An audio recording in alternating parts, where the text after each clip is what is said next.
ਸਤਿ ਸ਼੍ਰੀ ਅਕਾਲ, ਨਮਸਕਾਰ, ਆਦਾਬ। ਪੰਜਾਬੀ ਰੇਡੀਓ ਤੇ ਪੰਜਾਬੀ ਟੀਵੀ USA ਇਸ ਸਮੇਂ ਤੁਸੀਂ ਵੇਖ ਸੁਣ ਰਹੇ ਹੋ। ਪ੍ਰੋਗਰਾਮ ਲੈ ਕੇ ਹਾਜ਼ਰ ਹਾਂ ਖਬਰ ਤੇ ਨਜ਼ਰ। ਇਸ ਪ੍ਰੋਗਰਾਮ ਦੇ ਵਿੱਚ ਹਰ ਰੋਜ਼ ਦੀ ਤਰ੍ਹਾਂ ਦੇਸ਼ ਵਿਦੇਸ਼ ਦੇ ਨਾਲ ਜੁੜੀਆਂ ਹੋਈਆਂ ਅਹਿਮ ਖਬਰਾਂ ਤੇ ਪਾਈਦਾ ਚਾਨਣਾ ਤੇ ਉਹਨਾਂ ਖਬਰਾਂ ਦਾ ਵਿਸ਼ਲੇਸ਼ਣ ਕਰਨ ਦੇ ਲਈ ਸਾਡੇ ਨਾਲ ਸਾਥ ਹੁੰਦਾ ਹੈ ਸੀਨੀਅਰ ਪੱਤਰਕਾਰ ਮਿੰਟੂ ਗੁਰਸਰੀਆ ਜੀ ਦਾ। ਕਰਦੇ ਹਾਂ ਸਭ ਤੋਂ ਪਹਿਲਾਂ ਉਹਨਾਂ ਦਾ ਸਵਾਗਤ। ਬਹੁਤ ਬਹੁਤ ਸਵਾਗਤ ਹੈ ਜੀ। ਸ਼ੁਕਰੀਆ ਗੁਰਪ੍ਰੀਤ। ਸਾਰਿਆਂ ਨੂੰ ਸਤਿ ਸ੍ਰੀ ਅਕਾਲ ਜੀ। ਸਤਿ ਸ਼੍ਰੀ ਅਕਾਲ ਜੀ। ਰੁਕ ਕਰੀਏ ਖਬਰਾਂ ਦਾ ਤਾਂ ਸਭ ਤੋਂ ਪਹਿਲੀ ਤੇ ਵੱਡੀ ਖਬਰ ਇਹੀ ਹੈ ਕਿ ਸਰਕਾਰ ਨੇ ਸੋਧ ਕੇ ਬਿੱਲ ਲਿਆਂਦਾ, ਉਸ ਨੂੰ ਕਾਨੂੰਨ ਦਾ ਰੂਪ ਵੀ ਦੇ ਦਿੱਤਾ ਵੀ ਭਾਈ ਹੁਣ ਬੇਅਦਬੀ ਕਰਨ ਵਾਲਿਆਂ ਨੂੰ ਸਖਤ ਸਜ਼ਾਵਾਂ ਮਿਲਣਗੀਆਂ, ਉਮਰ ਕੈਦ ਤੱਕ ਦਾ ਪ੍ਰਾਵਧਾਨ ਰੱਖ ਦਿੱਤਾ ਗਿਆ। ਪਰ ਇਸ ਨੂੰ ਕਹਿੰਦੇ ਵੀ ਹੁਣ ਚੁਣੌਤੀ ਮਿਲ ਗਈ ਹੈ ਕਾਨੂੰਨੀ ਤੌਰ ਦੇ ਉੱਪਰ। ਕੀ ਹੈ ਇਹ ਚੁਣੌਤੀ? ਕੌਣ ਅੱਗੇ ਆਇਆ ਜਿਸ ਨੇ ਚੁਣੌਤੀ ਦਿੱਤੀ ਹੈ ਤੇ ਕਿਹੜੀਆਂ ਗੱਲਾਂ ਮੁੱਖ ਬਿੰਦੂ ਜਿਹੜੇ ਕੇਂਦਰ ਬਿੰਦੂ ਰੱਖੇ ਗਏ ਨੇ, ਪਾਇਓ ਜ਼ਰਾ ਚਾਨਣਾ ਜੀ। ਗੁਰਪ੍ਰੀਤ ਦੇਖੋ, ਇੱਕ ਗੱਲ ਤੇ ਸਾਫ਼ ਸੀ ਨਾ, ਸਪਸ਼ਟ ਸੀ ਕਿ ਬਈ ਇਸ ਮਾਮਲੇ ਨੂੰ ਕਾਨੂੰਨੀ ਕਸੌਟੀ ਦਾ ਸਾਹਮਣਾ ਕਰਨਾ ਹੀ ਪੈਣਾ ਸੀਗਾ। ਉਹਦਾ ਕਾਰਨ ਇੱਕ ਬੜਾ ਵੱਡਾ ਸੀਗਾ ਕਿ ਦੇਖੋ, ਜਦੋਂ ਕੋਈ ਚਾਹੇ BNS ਹੈ, ਚਾਹੇ ਉਸ ਤੋਂ ਪਹਿਲਾਂ IPC ਹੈ, ਉਹਦੇ ਵਿੱਚ ਜਦੋਂ ਆਲਰੇਡੀ ਇੱਕ ਕਾਨੂੰਨ ਕੰਮ ਕਰਦਾ ਹੈ, ਤੁਸੀਂ ਉਹਦੇ ਨਾਲ ਰਲਦਾ ਮਿਲਦਾ ਕਾਨੂੰਨ ਲੈ ਕੇ ਆ ਰਹੇ ਹੋ, ਫਿਰ ਉਹਦੇ ਵਿੱਚ ਕੈਪੀਟਲ ਪੁਨਿਸ਼ਮੈਂਟ ਤੁਸੀਂ ਰੱਖ ਰਹੇ ਹੋ ਜਾਂ ਤੁਸੀਂ ਉਮਰ ਕੈਦ ਰੱਖ ਰਹੇ ਹੋ, ਤਾਂ ਤੁਹਾਨੂੰ ਕਿਤੇ ਨਾ ਕਿਤੇ ਸਵਾਲ ਯਾਨੀ ਕਾਨੂੰਨ ਜਾਂ ਸੰਵਿਧਾਨ ਦੀ ਕਸੌਟੀ ਤੇ ਪੁੱਛੇ ਜਾਣਗੇ। ਇਹ ਤੁਹਾਡੇ ਜਲੰਧਰ ਤੋਂ ਹੈ ਸਿਮਰਨਜੀਤ ਸਿੰਘ, ਤੁਹਾਨੂੰ ਯਾਦ ਹੋਣਾ, ਇੱਕ ਦੋ ਪਟੀਸ਼ਨਾਂ ਅੱਗੇ ਵੀ ਇਹਦੀਆਂ ਚਰਚਿਤ ਸਨ। ਜੀ ਜੀ। ਮਸਲਨ ਇੱਕ ਤੇ ਉਹ ਸੀਗੀ ਨਾ ਜਿਹੜਾ ਮਸੀਹ ਬਣਾਇਆ ਸੀ ਇਹਨਾਂ ਨੇ, ਇੱਕ ਘੱਟ ਗਿਣਤੀ ਕਮਿਸ਼ਨ ਦਾ ਸ਼ਾਇਦ ਲਾਇਆ ਸੀਗਾ ਚੇਅਰਮੈਨ, ਉਸ ਮੁਤਲਕ, ਤੇ ਇੱਕ ਹੋਰ ਸੀ ਪਟੀਸ਼ਨ, ਤੇ ਇਹਨੂੰ ਜੁਰਮਾਨਾ ਹੋਇਆ ਗਿਆ ਇੱਕ ਦੋ ਪਟੀਸ਼ਨਾਂ ਦੇ ਵਿੱਚ। ਮੈਂ ਕਿਉਂਕਿ ਇਹਦੀ ਪਟੀਸ਼ਨ ਜਿਹੜੀ ਸੀਗੀ ਨਾ ਉਹ ਹਾਸਲ ਕੀਤੀ ਸਿਮਰਨਜੀਤ ਸਿੰਘ ਦੀ। ਅੱਛਾ, ਹੁਣ ਦੇਖੋ, ਇਹ ਵੀ ਕਿਤੇ ਨਾ ਕਿਤੇ ਥਿਊਰੀ ਦਿੱਤੀ ਜਾਂਦੀ ਆ ਕਿ ਸਰਕਾਰਾਂ ਕੀ ਕਰਦੀਆਂ ਨੇ ਕਿ ਆਪਣੇ ਆਪ ਹੀ ਇੱਕ ਫਰੈਂਡਲੀ ਮੈਚ ਖੇਡ ਦਿੰਦੀਆਂ ਨੇ। ਉਹ ਜੀ ਕਮਜ਼ੋਰ ਪਟੀਸ਼ਨ ਜਾਂਦੀ ਆ, ਉਹ ਰੱਦ ਹੋ ਜਾਂਦੀ ਹੈ, ਤੇ ਉਹ ਜਿਹੜਾ ਕਾਨੂੰਨੀ ਆਪਸ਼ਨ ਹੁੰਦਾ ਖਤਮ ਹੋ ਜਾਂਦਾ। ਬਟ ਮੈਨੂੰ ਇਹਦੇ 'ਚ ਇਮਕਾਨ ਘੱਟ ਲੱਗਦਾ। ਕਿਉਂ? ਕਿਉਂਕਿ ਜਿੱਦਾਂ ਹੀ ਇਹ ਖਬਰ ਮੈਂ ਹੀ ਬ੍ਰੇਕ ਕੀਤੀ ਸੀਗੀ, ਤੁਹਾਨੂੰ ਸ਼ਾਇਦ ਯਾਦ ਹੋਏਗਾ, ਜਿੱਦਾਂ ਹੀ ਮੈਂ ਖਬਰ ਬ੍ਰੇਕ ਕੀਤੀ, ਇਹਨਾਂ ਦੇ ਭੰਬੱਕੜ ਤੇ ਮੈਨੂੰ ਪੈਰ ਨਿਕਲੇ ਪਹਿਲਾਂ ਕਿ ਇਹ ਫੇਕ ਹੈ ਜੀ, ਫਾਲਸ ਹੈ, ਫਲਾਂ ਹੈ, ਟਮਕਾਂ ਹੈ।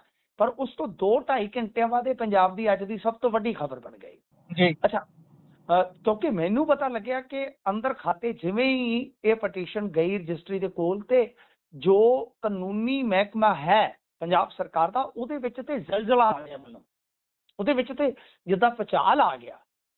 ਤਾਂ ਇਸ ਤੋਂ ਬਾਅਦ ਕੀ ਹੁੰਦਾ ਹੈ ਕਿ ਫਿਰ ਇਹ ਵੱਡੀ ਖਬਰ ਬਣਦੀ ਹੈ। ਤਾਂ ਮੈਨੂੰ ਇਉਂ ਲੱਗਿਆ ਕਿ ਕੁਝ ਰਾਜਸੀ ਧਿਰਾਂ ਨੇ ਵੀ ਮੇਰੇ ਨਾਲ ਸੰਪਰਕ ਸਾਧਨਾ ਸ਼ੁਰੂ ਕਰ ਦਿੱਤਾ ਕਿ ਜੀ ਕੋਈ ਡਾਕੂਮੈਂਟ ਦਿਓ, ਕੋਈ ਇੱਦਾਂ ਉੱਦਾਂ। ਤੁਹਾਨੂੰ ਪਤਾ ਆਪਾਂ ਸੋਰਸ ਰਿਵੀਲ ਨਹੀਂ ਕਰਦੇ, ਆਪਦਾ ਮਜਬੂਰੀਆਂ ਹੁੰਦੀਆਂ ਨੇ। ਤਾਂ ਉਸ ਤੋਂ ਬਾਅਦ ਤੇ ਸਾਫ਼ ਹੋ ਗਿਆ, ਸਪਸ਼ਟ ਹੋ ਗਿਆ, ਸਾਰੀਆਂ ਚੀਜ਼ਾਂ ਜਿਹੜੀਆਂ ਸੀਗੀਆਂ ਉਹ ਅੱਗੇ ਚੱਲਣ ਲੱਗ ਗਈਆਂ। ਤਾਂ ਮੈਨੂੰ ਉਹਨਾਂ ਦੀਆਂ ਗੱਲਾਂ ਬਾਤਾਂ ਤੋਂ ਅੰਦਾਜ਼ਾ ਹੋ ਗਿਆ ਕਿ ਇਹ ਕੁਝ ਪਾਰਟੀਆਂ ਹੋਰ ਵੀ ਇਸ ਕਾਨੂੰਨ ਦੇ ਨਾਲ ਜੁੜੀ ਚਾਰਾਜੋਈ ਵਾਸਤੇ ਉੱਥੇ ਪਹੁੰਚ ਸਕਦੀਆਂ। ਮਤਲਬ ਕਿ ਤੁਹਾਨੂੰ ਪਤਾ ਆ, ਜਿਵੇਂ ਆਪਾਂ ਸੁਪਰੀਮ ਕੋਰਟ 'ਚ ਦੇਖਦੇ ਹੁੰਦੇ ਆ ਕਿ ਇੱਕੋ ਮੁੱਦੇ ਤੇ ਕਈ ਪਟੀਸ਼ਨਾਂ ਹੁੰਦੀਆਂ ਨੇ, ਫਿਰ ਉਹ ਸਾਰੀਆਂ ਕਲੱਬ ਹੋ ਜਾਂਦੀਆਂ ਨੇ। ਤਾਂ ਇਹਦੇ ਵਿੱਚ ਕੀ ਆ ਕਿ ਜੇ ਤੁਸੀਂ ਵੇਖੋਗੇ ਗਰਾਊਂਡ ਉਹੀ ਹੈ, ਜਿਵੇਂ ਮੈਂ ਤੁਹਾਨੂੰ ਦੱਸਿਆ ਕਿ ਬਈ ਉਮਰ ਕੈਦ ਦੀ ਸਜ਼ਾ ਦਾ ਪ੍ਰਬੰਧ ਆ, ਉਹਦੇ 'ਚ ਰਾਸ਼ਟਰਪਤੀ ਦੀ ਮਨਜ਼ੂਰੀ ਨਹੀਂ ਹੈ। ਫਿਰ ਇਸ ਤੋਂ ਇਲਾਵਾ ਜਿੱਦਾਂ ਸੰਵਿਧਾਨ ਦੀ ਮੂਲ ਭਾਵਨਾ ਸੈਕੂਲਰ ਯਾਨੀ ਧਰਮ ਨਿਰਪੱਖ, ਤਾਂ ਇੱਥੇ ਸ੍ਰੀ ਗੁਰੂ ਗ੍ਰੰਥ ਸਾਹਿਬ ਦੀ ਗੱਲ ਆ ਇਹ। ਤੇ ਇਸ ਤੋਂ ਇਲਾਵਾ ਮੈਨੂੰ ਇੱਕ ਆਪਦੇ ਜਿਹੜਾ ਮਤਲਬ ਕਿ ਕਾਨੂੰਨ ਦੀ ਬਹੁਤ ਸਿਖਰਲੀ ਪੌੜੀ ਤੇ ਬੈਠਾ ਬੰਦਾ, ਉਸਨੇ ਵੀ ਦੱਸਿਆ ਕਿ ਸਾਡੀ ਸਰਕਾਰ ਜਿਹੜੀ ਹੈ, ਮੰਨ ਲਓ ਪੰਜਾਬ ਸਰਕਾਰ ਦੀ ਗੱਲ ਕਰ ਰਹੇ ਸਨ, ਕਿ ਸਾਡੀ ਸਰਕਾਰ ਇਹਦੇ 'ਚ ਬੁਰੀ ਤਰ੍ਹਾਂ ਘਿਰ ਸਕਦੀ ਹੈ। ਘਿਰ ਇਉਂ ਸਕਦੀ ਹੈ ਕਿ ਇਹਦੇ 'ਚ ਉਹਨਾਂ ਨੇ ਜਿਹੜਾ ਨੁਕਤਾ ਪਕੜਾਇਆ, ਉਹ ਕਹਿੰਦੇ ਕਿ ਇਹ ਜਿਹੜਾ ਜਾਗਤ ਜੋਤ ਸ੍ਰੀ ਗੁਰੂ ਗ੍ਰੰਥ ਸਾਹਿਬ ਸਤਿਕਾਰ ਐਕਟ ਹੈ, ਇਹਦੀ ਅਮੈਂਡਮੈਂਟ ਕੀਤੀ ਹੈ, ਜਦ ਕਿ ਇਹਦਾ ਮੂਲ ਜਿਹੜਾ ਖਾਕਾ ਸੀਗਾ ਉਹ ਸਿਰਫ ਤੇ ਸਿਰਫ ਗੁਰੂ ਗ੍ਰੰਥ ਸਾਹਿਬ ਦੇ ਪ੍ਰਕਾਸ਼ਨ ਨੂੰ ਲੈ ਕੇ ਆ। ਉਹਦੇ 'ਚ ਕਿਤੇ ਵੀ ਇਹ ਚੀਜ਼ਾਂ ਨਹੀਂ, ਇਹ ਤੇ ਅਮੈਂਡ ਕੀਤਾ ਹੈ। ਇਸ ਅਮੈਂਡਮੈਂਟ ਦੀਆਂ ਧੱਜੀਆਂ ਉੱਡ ਜਾਣਗੀਆਂ। ਅੱਛਾ, ਹੁਣ SGPC ਲਈ ਵੀ ਇਹ ਇੱਕ ਤਰ੍ਹਾਂ ਨਾਲ ਕਹਿ ਲਓ ਕਿ ਬਿਪਤਾ ਦਾ ਸਬੱਬ ਸੀ। ਉਹ ਬੋਲਦੇ ਸਨ, ਤਾਂ ਤੁਹਾਨੂੰ ਪਤਾ ਕਿ ਉਹਨਾਂ ਨੂੰ ਅੱਗੋਂ ਪੈ ਨਿਕਲਦੇ ਆ ਲੋਕ ਕਿ ਤੁਸੀਂ ਤੇ ਵਿਰੋਧ ਕਰਦੇ ਹੋ ਇਦਾਂ ਉਦਾਂ। ਤਾਂ ਕੁੱਲ ਮਿਲਾ ਕੇ ਹੁਣ ਇਸ ਕਾਨੂੰਨੀ ਚਾਰਾਜੋਈ ਦੇ ਨਾਲ ਇੱਕ ਕਾਨੂੰਨੀ ਲੜਾਈ ਦਾ ਤੇ ਰਸਤਾ ਖੁੱਲ ਗਿਆ ਹੈ। ਦੇਖਦੇ ਹਾਂ, ਇੰਟਰਸਟਿੰਗ ਹੈ ਗੁਰਪ੍ਰੀਤ। ਹੁਣ ਕਾਨੂੰਨੀ ਲੜਾਈ, ਗਰਾਊਂਡ ਤਗੜੇ ਨੇ। ਸਿਮਰਨਜੀਤ ਸਿੰਘ, ਮੈਂ ਜਿਵੇਂ ਤੁਹਾਨੂੰ ਕਿਹਾ ਐਡਵੋਕੇਟ, ਅੱਗੇ ਵੀ ਚਰਚਿਤ ਰਿਹਾ। ਇਹਨੇ ਆਪਦੀ ਪਟੀਸ਼ਨ ਦੇ ਵਿੱਚ ਮੰਨਿਆ ਵੀ ਆ ਕਿ ਮੇਰੇ ਕੋਲ ਬਈ ਇਹ ਕਹਿੰਦੇ ਆ ਸੰਕੋਚ ਨਹੀਂ ਹੈ ਕਿ ਪੈਨਲਟੀਆਂ ਹੈਗੀਆਂ ਨੇ ਇੱਕ ਦੋ, ਯਾਨੀ ਪਟੀਸ਼ਨਾਂ ਨੂੰ ਲੈ ਕੇ ਸਾਰਾ ਕੁਝ ਇਸ ਪਟੀਸ਼ਨ ਦੇ ਵਿੱਚ ਹੈ। ਤਾਂ ਹੋਰ ਵੀ ਧਿਰਾਂ ਜਿਹੜੀਆਂ ਨੇ ਉਹ ਇਸ ਕਾਨੂੰਨ ਦੇ ਖਿਲਾਫ, ਖਾਸ ਤੌਰ ਤੇ ਜੇ ਤੁਸੀਂ ਅਕਾਲੀ ਦਲ, ਬਾਦਲ ਵੇਖੋਗੇ ਜਾਂ SCPC, ਤਾਂ ਇਹਨਾਂ ਨੇ ਵੀ ਕਮਰ ਕੱਸਾ ਕੱਸ ਲਿਆ ਹੈ। ਇਹਨਾਂ ਨੇ ਵੀ ਤਿਆਰੀ ਕਰ ਦਿੱਤੀ ਹੈ, ਦੇਖਣਾ ਸ਼ੁਰੂ ਕਰ ਦਿੱਤਾ ਹੈ ਕਿ ਇਸ ਕਾਨੂੰਨੀ ਲੜਾਈ ਦਾ ਅੱਗੇ ਭਵਿੱਖ ਕੀ ਹੋ ਸਕਦਾ ਹੈ। ਤਾਂ ਕੁੱਲ ਮਿਲਾ ਕੇ ਜੇ ਮੰਨ ਲਓ, ਕਿਉਂਕਿ ਸੁਣਵਾਈ ਹੁਣ 1-2 ਦਿਨ ਦੇ ਵਿੱਚ ਸ਼ੁਰੂ ਹੋਏਗੀ ਗੁਰਪ੍ਰੀਤ, ਜੇ ਆਪਾਂ ਇਸ ਮਾਮਲੇ ਨੂੰ ਚਿਤਵੀਏ, ਇੱਕ ਤਰ੍ਹਾਂ ਨਾਲ ਕਹਿ ਲਓ ਕਿ ਕਲਪਨਾ ਕਰੀਏ ਕਿ ਜੇ ਮੰਨ ਲਓ ਇਹ ਕਾਨੂੰਨ ਸਟੇ ਹੋ ਜਾਂਦਾ ਹੈ, ਹੋਲਡ ਹੋ ਜਾਂਦਾ ਹੈ, ਤਾਂ ਸਰਕਾਰ ਦੀ ਫਜ਼ੀਅਤ ਹੋਏਗੀ, ਬਹੁਤ ਵੱਡੀ ਫਜ਼ੀਅਤ ਹੋਏਗੀ। ਤਾਂ ਇਹ ਆਪਣੇ ਆਪ ਦੇ ਵਿੱਚ ਕਹਿ ਲਓ ਕਿ ਇਹਨਾਂ ਵਾਸਤੇ ਝਟਕਾ ਹੋਵੇਗਾ। ਕਿਉਂਕਿ ਇਹਨਾਂ ਨੇ ਇਸ ਮੁਤਲਕ ਪ੍ਰਚਾਰ ਹੀ ਬਹੁਤ ਕੀਤਾ, ਤੇ ਮੇਰੇ ਖਿਆਲ ਦੇ ਨਾਲ ਸਮਾਣੇ ਮੋਰਚਾ ਵਾਲਿਆਂ ਨੂੰ ਵੀ ਹੁਣ ਕਿਤੇ ਨਾ ਕਿਤੇ ਸ਼ਸ਼ੋ ਪੰਜ ਹੋਏਗਾ। ਉਹਨਾਂ ਨੇ ਤਾਂ ਤਰੀਕ ਮਿਥਲੀ ਸੀ ਕਿ 24 ਤਰੀਕ ਨੂੰ ਗੁਰਜੀਤ ਸਿੰਘ ਥੱਲੇ ਆ ਜਾਣਗੇ, ਧਰਮ ਯੁੱਧ ਮੋਰਚਾ ਫਤਿਹ ਹੋ ਜਾਏਗਾ। ਹੁਣ ਉਹਨਾਂ ਨੂੰ ਵੀ ਵੇਖਣਾ ਪਏਗਾ ਕਿ ਤੁਸੀਂ ਮੋਰਚਾ ਫਤਿਹ ਕਰ ਲਓ ਅਰਦਾਸ ਕਰਕੇ, ਤੇ ਜੇ ਉੱਥੇ ਕਾਨੂੰਨ ਹੋਲਡ ਹੋ ਗਿਆ, ਕੀ ਮੋਰਚਾ ਫੇਰ ਲੈਓਗੇ ਉੱਥੇ? ਇਹ ਆਪਣੇ ਆਪ ਦੇ ਵਿੱਚ ਬੜੇ ਵੱਡੇ ਸਵਾਲ ਰਹਿ ਜਾਣਗੇ ਹੁਣ ਗੁਰਪ੍ਰੀਤ। ਬਿਲਕੁਲ, ਸਵਾਲ ਵੱਡੇ ਖੜੇ ਹੋ ਜਾਣਗੇ। ਵੈਸੇ ਵੀ ਮਾਹਰਾਂ ਨੂੰ ਸੁਣ ਰਿਹਾ ਸੀ ਮੈਂ, RS ਬੈਂਸ ਉਹਨਾਂ ਨੂੰ ਸੁਣ ਰਿਹਾ ਸੀ ਵੀ ਇਹ ਜਿਹੜੀਆਂ ਸੋਧਾਂ ਕੀਤੀਆਂ ਗਈਆਂ ਨੇ ਇਹਨਾਂ ਦੇ ਖਤਰਨਾਕ ਪੱਖ ਨੇ ਬਹੁਤ ਸਾਰੇ। ਜਿਹੜਾ ਕਸਟੋਡੀਅਨ ਹੈ ਉਸ ਦੀ ਵੀ ਵਿੱਚੇ ਹੀ ਕਹਿੰਦੇ ਵੀ ਹੁਣ ਉਹ ਵੀ ਵਿੱਚ ਮਤਲਬ ਕਿ ਵੱਜੂਗਾ ਨਾਲ ਦੀ ਨਾਲ। ਬਹੁਤ ਸਾਰੀਆਂ ਹੋਰ ਚੀਜ਼ਾਂ, ਇੱਕ ਤਾਂ ਬੀਬੀ ਕਿਰਨਜੀਤ ਕੌਰ ਹੋਣੇ ਜਿਹੜੇ ਨੇ ਉਹਨਾਂ ਦੇ ਵੱਲੋਂ ਵੀ ਬਹੁਤ ਸਾਰੇ ਸ਼ੰਕੇ ਤੇ ਬਹੁਤ ਸਾਰੀਆਂ ਗੱਲਾਂ ਰੱਖੀਆਂ ਗਈਆਂ ਸੀ। ਉਹਨਾਂ ਨੂੰ ਵੀ ਬਹੁਤ ਸਾਰੀ ਹੇਟ ਦਾ ਸਾਹਮਣਾ ਕਰਨਾ ਪੈ ਰਿਹਾ ਹੈ। ਈਵਨ ਕਿ ਜੀ ਇਹ ਅੱਜ ਦਾ ਜ਼ਮਾਨਾ ਹੀ ਇਦਾਂ ਦਾ ਹੈ ਨਾ, ਇੱਥੇ ਜਜ਼ਬਾਤ ਤੇ ਇੱਥੇ ਅਗਿਆਨਤਾ ਇੰਨੀ ਹਾਵੀ ਹੈ ਕਿ ਤੁਸੀਂ ਭੀੜ ਤੋਂ ਉਲਟ ਗੱਲ ਕਰੋਗੇ ਤਾਂ ਤੁਹਾਨੂੰ ਗਾਲਾਂ ਮਿਲਣਗੀਆਂ। ਤੁਸੀਂ ਮੇਰੀ ਪੋਸਟ ਦੇ ਥੱਲੋਂ ਮੇਰੀ ਮਾਂ ਨੂੰ ਗਾਲਾਂ ਕੱਢੀਆਂ ਗਈਆਂ ਜਦੋਂ ਮੈਂ ਖਬਰ ਬ੍ਰੇਕ ਕੀਤੀ। ਤੁਸੀਂ ਹਾਲ ਵੇਖ ਲਓ, ਮੇਰੀ ਮਾਂ ਨੂੰ, ਜਿਹਨੂੰ ਪਤਾ ਹੀ ਨਹੀਂ ਮੈਂ ਕੀ ਕੰਮ ਕਰਦਾ, ਮੇਰੇ ਕੰਮ ਬਾਰੇ ਜ਼ਿਆਦਾ ਨਹੀਂ ਪਤਾ ਜੀ ਠੀਕ ਹੈ ਜੀ, ਉਹ ਧਾਰਮਿਕ ਖਿਆਲਾਂ ਦੀ ਹੈ, ਅੰਮ੍ਰਿਤਧਾਰੀ ਹੈ, ਹਿਸਾਬ ਲਾ ਲਓ। ਅੰਮ੍ਰਿਤਧਾਰੀ ਇੱਕ ਬਜ਼ੁਰਗ ਔਰਤ ਨੂੰ ਗੰਦੀਆਂ ਗਾਲਾਂ ਕੱਢੀਆਂ ਗਈਆਂ। ਕਿਉਂ? ਮੇਰਾ ਕਸੂਰ ਪਤਾ ਕਿ ਮੈਂ ਖਬਰ ਬ੍ਰੇਕ ਕੀਤੀ। ਤਾਂ ਮਤਲਬ ਕਿ ਭੀੜ, ਪਰ ਕੀ ਅਸੀਂ ਇਸ ਭੀੜ ਤੋਂ ਡਰਦੇ ਨਾ ਬੋਲੀਏ? ਤੁਹਾਨੂੰ ਪਤਾ ਮੈਂ ਹਮੇਸ਼ਾ ਇਸ ਮੰਚ ਤੇ ਮਤਲਬ ਕਿ ਮੇਰੀ ਜ਼ਿੰਦਗੀ ਦਾ ਇੱਕ ਹਿੱਸਾ ਗੁਜ਼ਰ ਗਿਆ। ਮੈਂ ਹਮੇਸ਼ਾ ਲਹਿਰ ਦੇ ਉਲਟ ਤਰ ਪੈਣਾ ਜੀ।